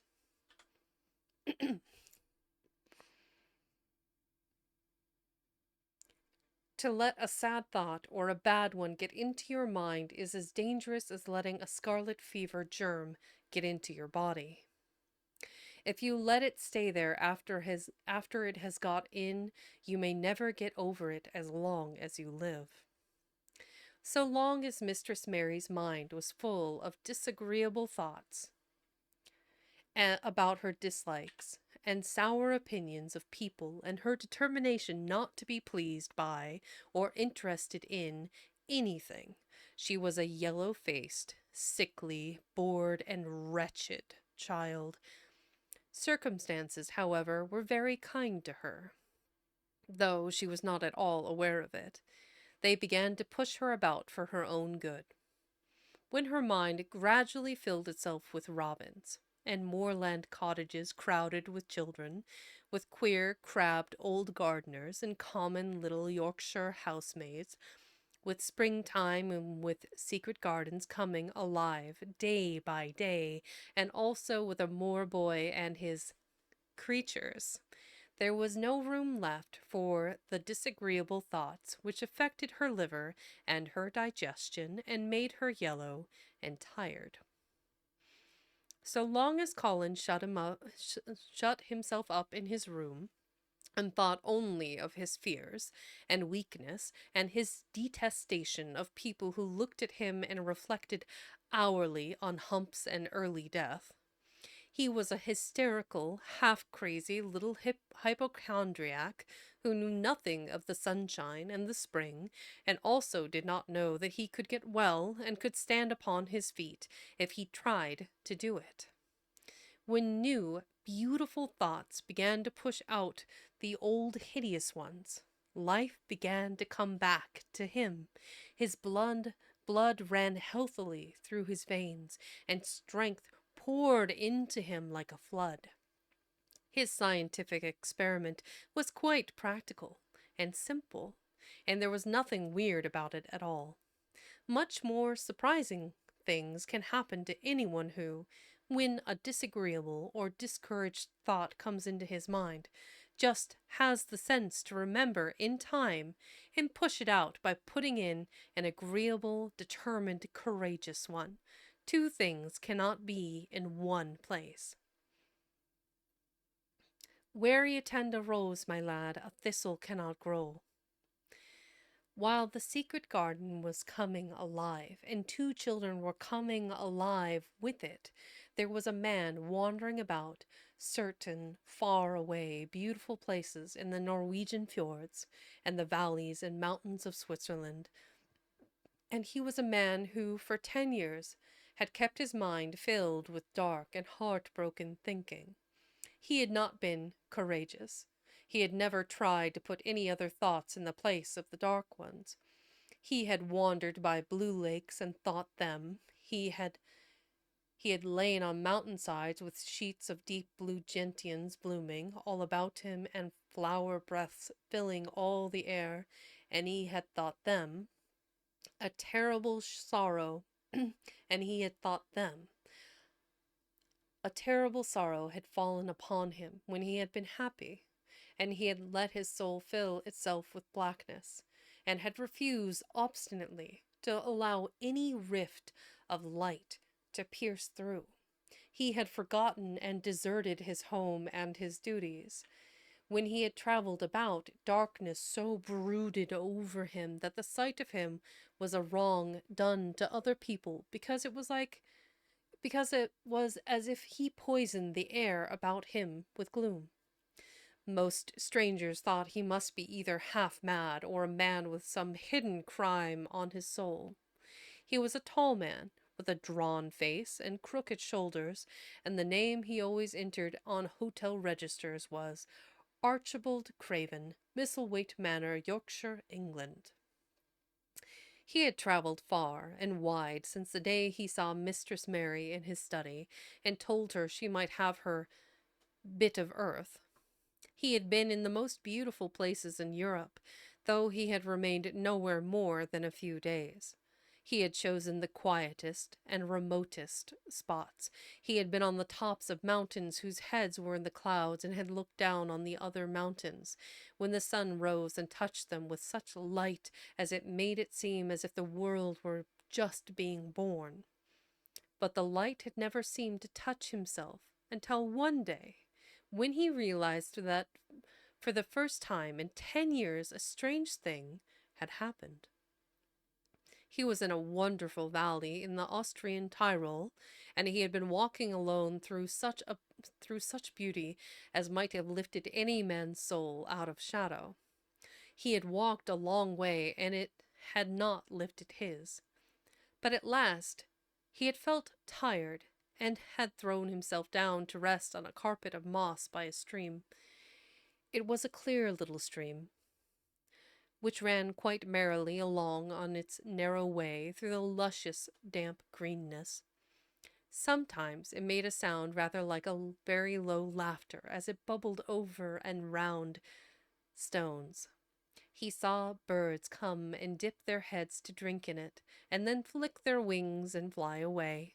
It seemed like a thing alive, and yet its tiny voice made the stillness seem deeper. The valley was very, very still.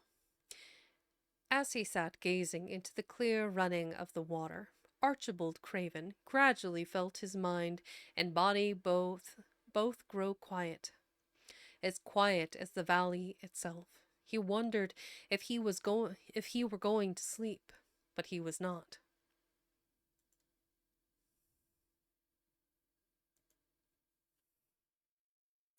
He sat and gazed at the sunlit water, and his eyes began to see things growing at its edge. There was one lovely mass of blue forget-me-nots growing so close to the stream that its leaves were wet, and at these he found himself looking as he remembered he had looked at such things years ago. He was actually thinking tenderly how lovely it was, and what wonders of blue its hundreds of little blossoms were.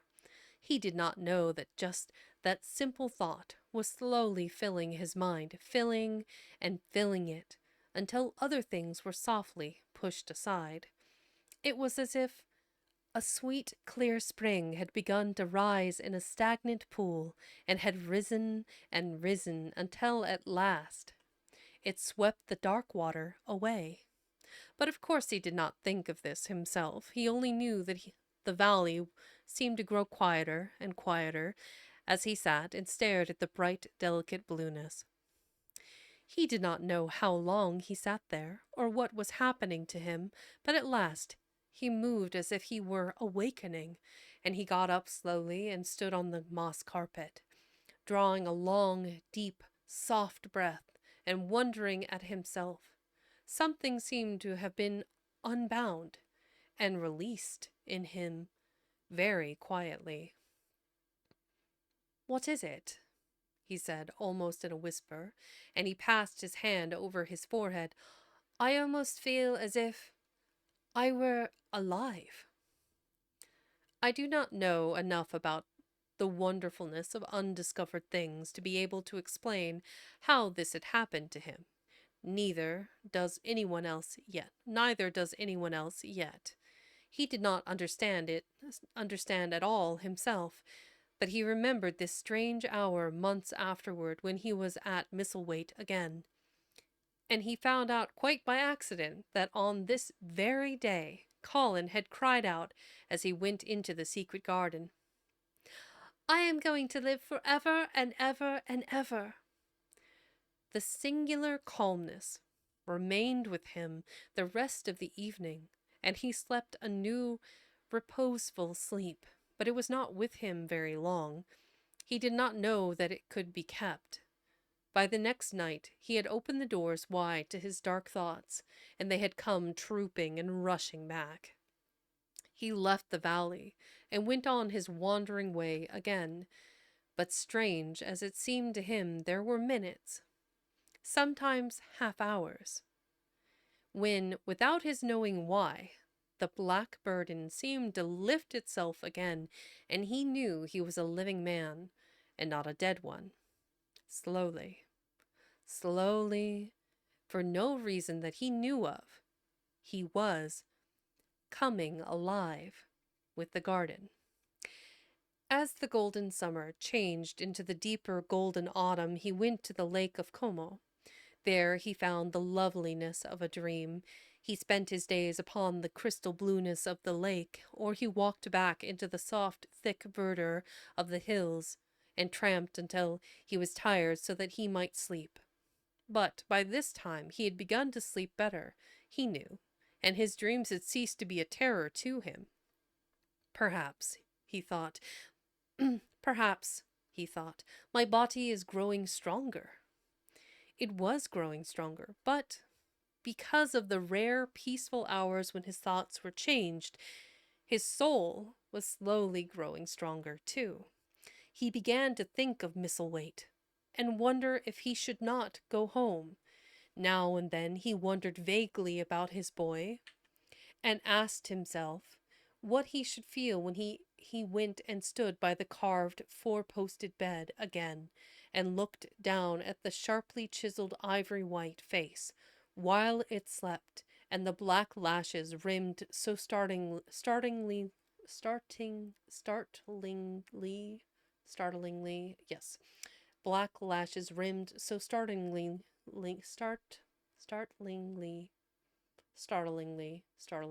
that is such a weird word, and the black lashes rimmed so bleh. Word. Why is it so hard? Hold on. That's gonna drive me crazy.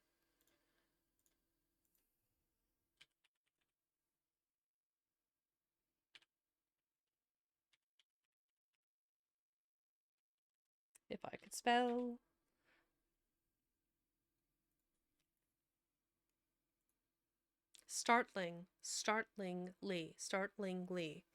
Startlingly. Okay. Well, you heard it here, folks. Oh my gosh. All right.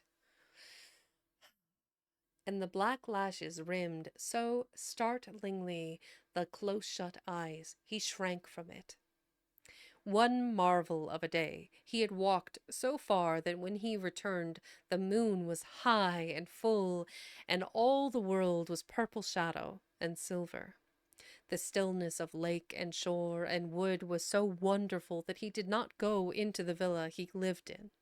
He walked down to a little bowered terrace at the water's edge and sat upon a seat and breathed in all the heavenly scents of the night. He felt the strange calmness stealing over him, and it grew deeper and deeper until he fell asleep. He did not know when he fell asleep, and he began to dream. His dream was so real that he did not feel as if he were dreaming. He remembered afterward how intensely wide awake and alert he had thought he was. He thought that as he sat and breathed in the scent of the late roses and listened to the lapping of the water at his feet, he heard a voice calling. It was sweet and clear and happy and far away. It seemed very far, but he heard it as distinctly as if it had been at his very side. Archie! Archie! Archie! It said, and then again sweeter and clearer than before. Archie! Archie! He thought he sprang to his feet, not even startled. It was such a real voice, and it seemed so natural that he should hear it. Lelias, Lelias, he answered. Lelias, where are you? In the garden. It came back like a sound from a golden flute. In the garden. And then the dream ended. But he did not awaken. He slept soundly and sweetly all through the lovely night. When he did awake at last, it was brilliant morning, and a servant was standing, staring at him. He was an Italian servant, and was accustomed, as all the servants of the villa were, to accepting, without question, any strange thing his foreign master might do. No one ever knew when he would go out or come in, or where he would choose to sleep, or if he would roam about the garden, or lie in the boat on the lake all night. The man held a salver with some letters on it, and he waited quietly until Mr. Craven took them.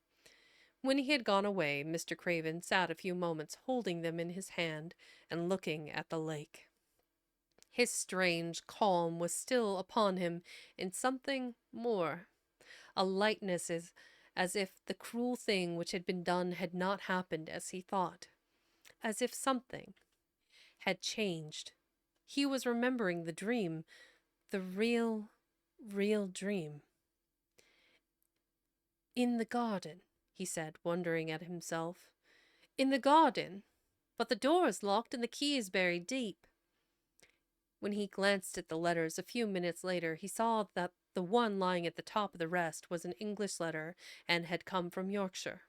It was directed in a plain woman's hand, but it was not a hand he knew.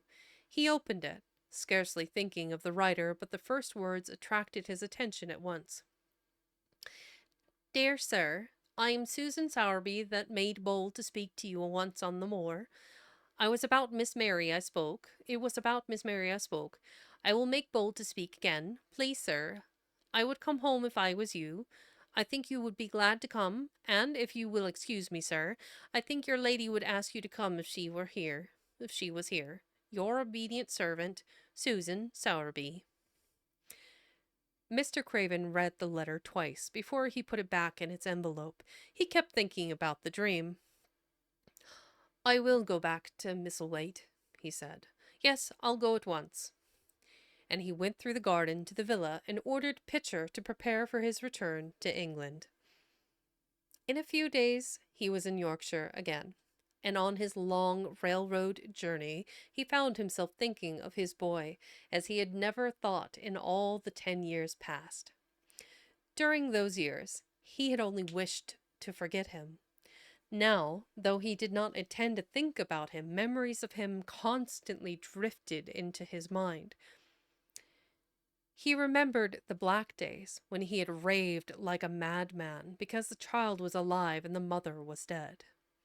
He had refused to see it, and when he had gone to look at it, at last it had been such a weak, wretched thing that every one had been sure it would die in a few days. But, to the surprise of those who took care of it, the days passed, and it lived. And then everyone who believed it would be deformed and crippled, and then everyone believed it would be a deformed and crippled creature. He had not meant to be a bad father, but he had not felt like a father at all. He had supplied doctors and nurses and luxuries, but he had shrunk from the mere thought of the boy and had buried himself in his own misery. The first time after a year's absence he returned to Misselthwaite, and a small, miserable-looking thing languidly and indifferently lifted to his face the great grey eyes with black lashes round them. So like, and yet so horribly unlike the happy eyes he had adored. He could not bear the sight of them, and turned away pale as death. After that, he scarcely ever saw him, except when he was asleep, and all he knew of him was that he was a confirmed invalid with a vicious, hysterical, half insane temper. He could only be kept from furies dangerous to himself by being given his own way in every detail. This is how you get a spoiled child. All this was not an uplifting thing to recall, but as the train whirled him through mountain passes and golden plains, the man who was coming alive began to think in a new way, and he thought long and steady and deeply. Perhaps I have been all wrong for 10 years. Perhaps I've been all wrong for 10 years, he said to himself. 10 years is a long time, and may be too late to do anything, quite too late. What have I been thinking of? Of course, this was the wrong magic, to begin by saying, too late. Even Colin could have told him that, but he knew nothing of magic, either black or white. This he had yet to learn. He wondered if Susan Sowerby had taken courage and written to him only because the motherly creature had realized that the boy was much worse, was fatally ill. If he had not been under the spell of the curious calmness which had taken possession of him, he would have been more wretched than ever. But the calm had brought a sort of courage and hope with it. Instead of giving way to thoughts of the worst, he actually found he was trying to believe in better things. Could it possibly be that she sees that I may be able to do him good and control him? He thought. I will go and see her on my way to Misselthwaite. But when, on his way across the moor, he stopped the carriage at the cottage, 7 or 8 children who were playing about, gathered in a group and bobbing 7 or 8 friendly and polite curtsies, told him that their mother had gone to the other side of the moor early in the morning to help a woman who had had a new baby. Our Dickon, they volunteered, was over at the manor working in one of the gardens, where he went several days each week. Mr. Craven looked over the collection of sturdy little bodies and round, red-cheeked faces, each one grinning in its own particular way, and he awoke to the fact that they were a healthy, likable lot. He smiled at their friendly grins and took a golden sovereign from his pocket and gave it to our Elizabeth Ellen, who was the oldest. If you divide that into 8 parts, there will be half a crown for each of you, he said. Then, amid grins and chuckles and bobbing of curtsies, he drove away, leaving ecstasy and nudging elbows and little jumps of joy behind. The drive across the wonderfulness of the moor was a soothing thing. Why did it seem to give him a sense of homecoming, which he had been sure he could never feel again, that sense of the beauty of land and sky and purple bloom of distance, and a warming of the heart at drawing nearer to the great old house which had held those of his blood for 600 years. How he had driven away from it the last time, shuddering to think of its closed rooms and the boy lying in the 4-posted bed with the brocaded hangings. Was it possible that perhaps he might find him changed a little for the better, and that he might overcome his shrinking from him?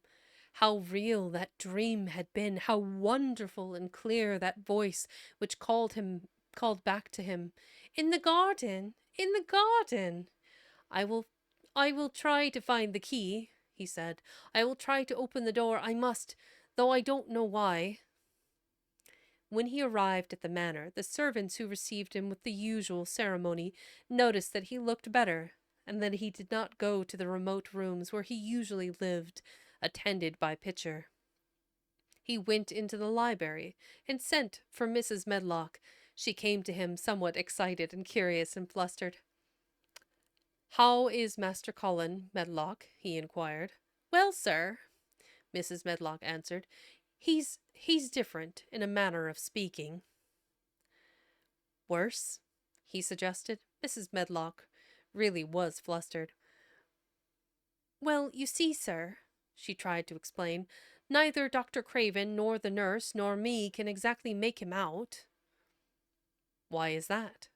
To tell the truth, sir, Master Colin might be better, and he might be changing for the worse. His appetite, sir, is past understanding, and his ways— Has he become more peculiar?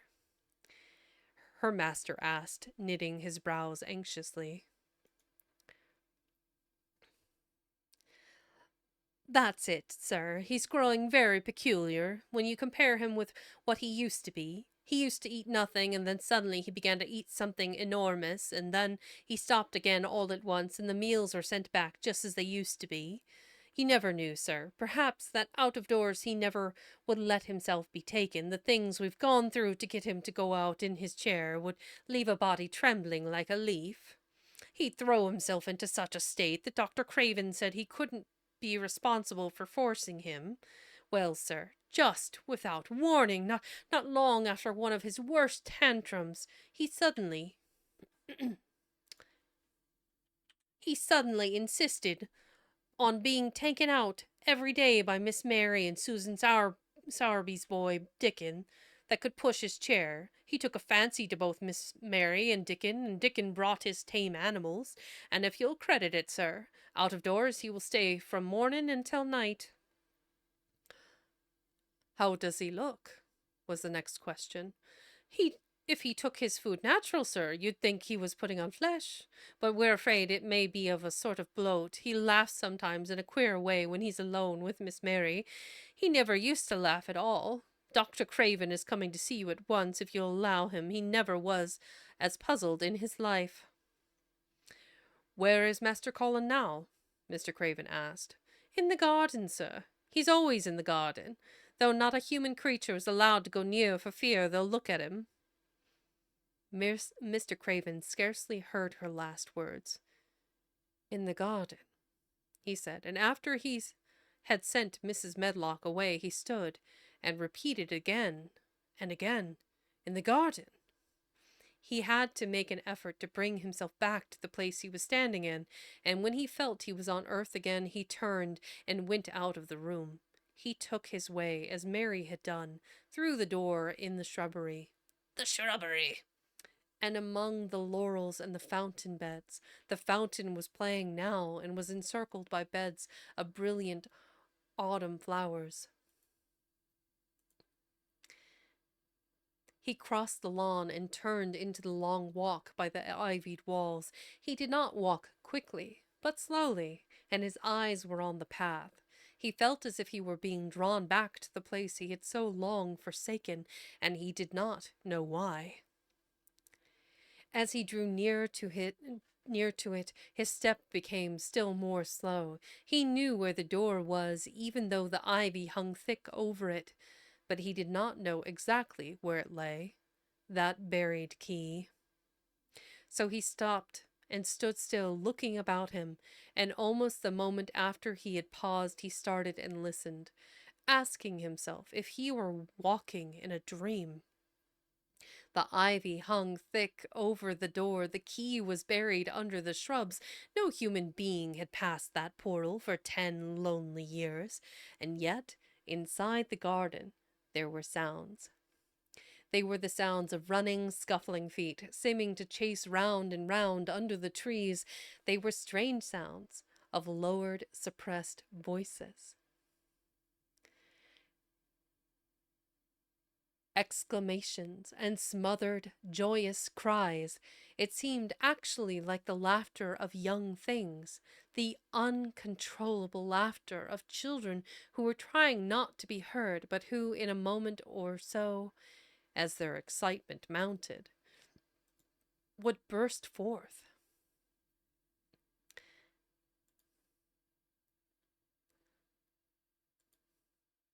What in heaven's name was he dreaming of? What in heaven's name did he hear? Was he losing his reason and thinking he heard things which were not for human ears? Was it that the far, clear voice had meant? And then the moment came, the uncontrollable moment. when the sounds forgot to hush themselves. The feet ran faster and faster. They were nearing the garden door. There was quick, strong, young breathing and a wild outbreak of laughing shouts which could not be contained, and the door in the wall was flung wide open, the sheet of ivy swinging back, and a boy burst through it at full speed and without seeing the outsider dashed almost into his arms. I have that picture actually. A boy burst through it at full speed. This is young Colin Craven bursting through the ivy door of the secret garden out into his father's arms. Beautiful movement in this piece, by the way. Absolutely exquisite line work and in the watercolor washes. Colin is bright and soft and cute and delightful, and Harley is raiding it with people. Hi, Harley. Welcome in. Hello, welcome raiders. If you have not been here before, hi, I am Vexing Cat. I am a retro tiger librarian. I read classical literature. I am currently reading the end of The Secret Garden. We are in the last chapter right now. I'm trying to get through it desperately before the end, before my ads need to be run again. I try to avoid them as much as possible, but sometimes it's tricky. And this was 8 chapters, and I keep waxing on. Yes, he is practically like as the baby robins were wont to do, flying through that door. I return. Here we go. Mr. Craven had extended them just in time to save him from falling as a result of his unseeing dash against him. And when he held him away to look at him in amazement as his being there, he truly gasped for breath. He was a tall boy and a handsome one.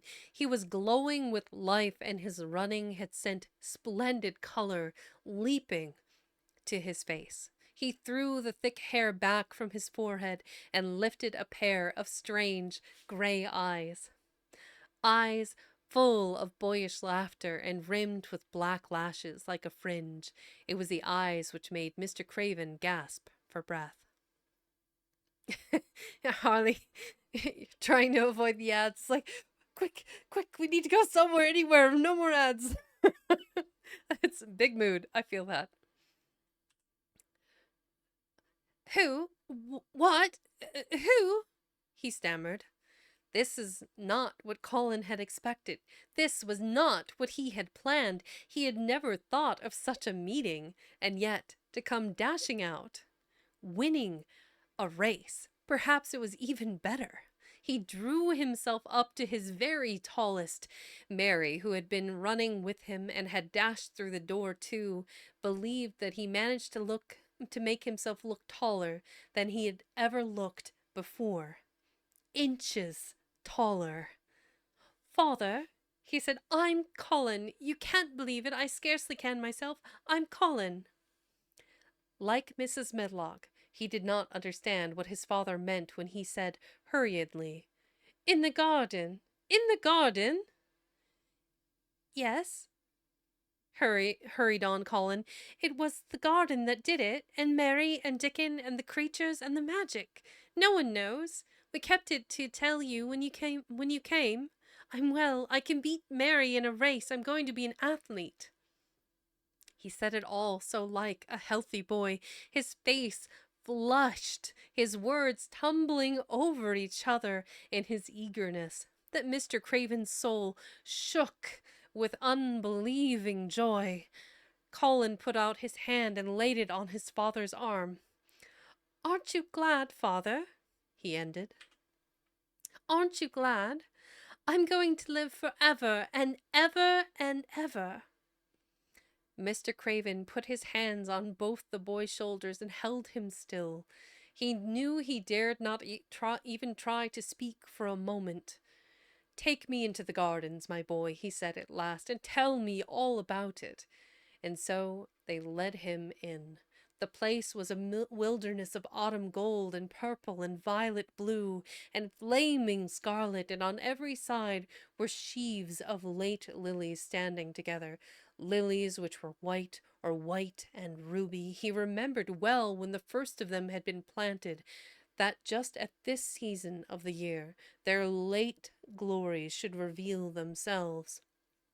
Late roses climbed and hung and clustered, and the sunshine deepened the hue of the yellowing trees, made one feel that one stood in an embowered temple of gold. The newcomer stood silent, just as the children had done when they came into its grayness. He looked round and round. "I thought it would be dead," he said. "Mary thought so at first," said Colin, "but it came alive." Then they sat down under their tree, all but Colin, who wanted to stand while he told the story. It was the strangest thing he had ever heard, Archibald Craven thought, as it was poured forth in headlong boy fashion. Mystery and magic and wild creatures, the weird midnight meeting, the coming of the spring, the passion of insulted pride which had dragged the young Rajah to his feet to defy old Ben Weatherstaff to his face. The odd companionship, the play acting, the great secret so carefully kept. The listener laughed until tears came into his eyes, and sometimes tears came into his eyes when he was not laughing. The athlete, the lecturer, the scientific discoverer was a laughable, lovable, healthy, young human thing. "Now," he said at the end of the story, "it need not be a secret any more. I dare say it will frighten them nearly into fits when they see me, but I am never going to get into the chair again. I shall walk back with you, father, to the house."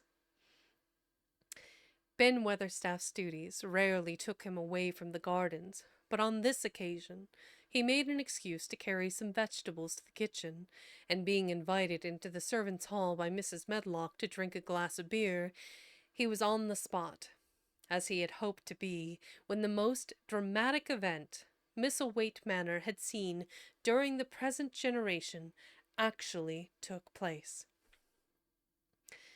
One of the windows looking upon the courtyard gave also a glimpse of the lawn. Mrs. Medlock, knowing Ben had come from the gardens, hoped that he might have caught sight of his master, and even by chance of his meeting with Master Colin. "Did you see either of them, Weatherstaff?" "Did you see either of them, Weatherstaff?" she asked. Ben took his beer mug from his mouth and wiped his lips with the back of his hand. "Aye, that I did," he answered with a shrewdly significant air. "Both of them?" suggested Mrs. Medlock. "Both of them," returned Ben Weatherstaff. "Thank ye kindly, ma'am. I can sup up another mug of it." "Together?" said Mrs. Medlock, hastily overfilling his beer mug in her excitement. "Together, ma'am." And Ben gulped down half of his new mug at one gulp. "Where was Master Colin? How did he look? What did they say to each other?" "I didna hear that," said Ben. Along only been on the step ladder looking over the wall. But I'll tell thee this. There's been things going on outside as you house people knows naught about. And what thou'll find out soon." And it was not 2 minutes before he swallowed the last of his beer and waved his mug solemnly toward the window which took in through the shrubbery a piece of the lawn. "Look there," he said. "If that's curious, look what's coming across the grass." When Mrs. Medlock looked, she threw up her hands and gave a little shriek, and every man and woman servant within hearing bolted across the servants' hall and stood looking through the window with their eyes almost starting out of their heads. Across the lawn came the master of Misselwaite, and he looked as many of them had never seen him, and by his side, with his head up in the air and his eyes full of laughter, walked as strongly and steadily as any boy in Yorkshire, Master Colin. The end. That's it.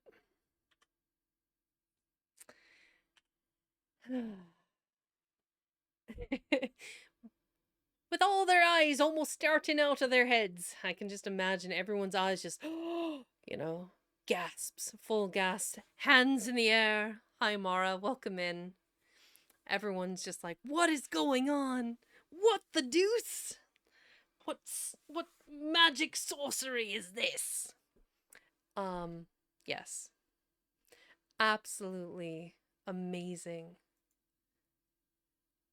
Amazing version of like the original. You can't beat the original. This story was phenomenal. And like this scene, this boy rushing out of the secret garden into his father's arms could not have been planned better. It could not have been a better way to break the secret. It was so beautifully done. It honestly, truly, heartfully was beautifully done. Um, all of you wonderful listeners, my Librophiles, my friends that came with Ezra Fell, or my friends newly from Harlequin's community, thank you. Thank you all for being here for this amazing story and its climactic ending. Um, I need a second. I'm just like, I'm slightly overwhelmed. It was so beautiful. Like, the beginning, it was sour and sad and angry with the loss of her parents, but now the way it ends is just beautiful. Quite honestly, just a beautiful ending to a beautiful book. I I really feel that Frances captured this like secretive whimsy of those beautiful gardens that she grew up in England. She captured that like magnificent old classic charm of those English gardens with the roses and the flowers and various degrees of bloom. Just fantastic. And honestly, Charles's work, Charles Robinson, who's the artist here who did these various paintings, I just exquisite. They're just absolutely exquisite pieces of work. Um, you can see this is Mary here looking through the shrubs and whatnot, and she's got her jump rope that Mrs. Sowerby sent with Martha to give to her. Just the line work, everything, this beautiful childish, whimsy. Like the only real bright spot of color is Mary in her dress. Charles really captured that sort of like childlike beauty in so much of the characters in these paintings. I just absolutely mesmerized with how pretty they were. Okay, let's find someone to go say hello to before I cry myself to bits. It was so beautiful. Such a good story. Like, not all of them get me emotional, but that one got me pretty good.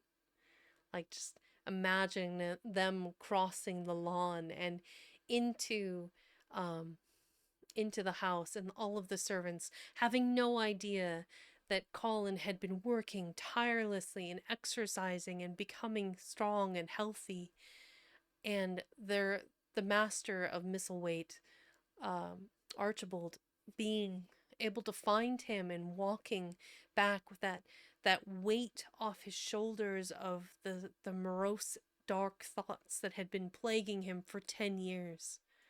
I can't even begin to imagine it. It was so beautiful. Okay. My friend, dear Vil, is doing a very special event because it's his 2-year anniversary. I wouldn't mind finding another artist to dive into, but I really want to support Vil. So we're going to go say hi to Vil and go support him. Um, he's doing a bit-a-thon to celebrate his 2-year anniversary, and the money proceeds from that are going to help him overhaul his computer so he can still keep bringing us all of that charming, lovely content that he puts out. So let's find out if Phil's got room for us over there. Give me a second. Vil underscore. There he is. The one, the only, it's Vil, the adorable little crab. So, hold on to your knickers. We're on our way. Your underwear, whatever it is. Panties? What is it the British say? I think it's knicker. N-I, or K-N-I? Yes, I don't know. Anyway, on we go! Tally-hoo!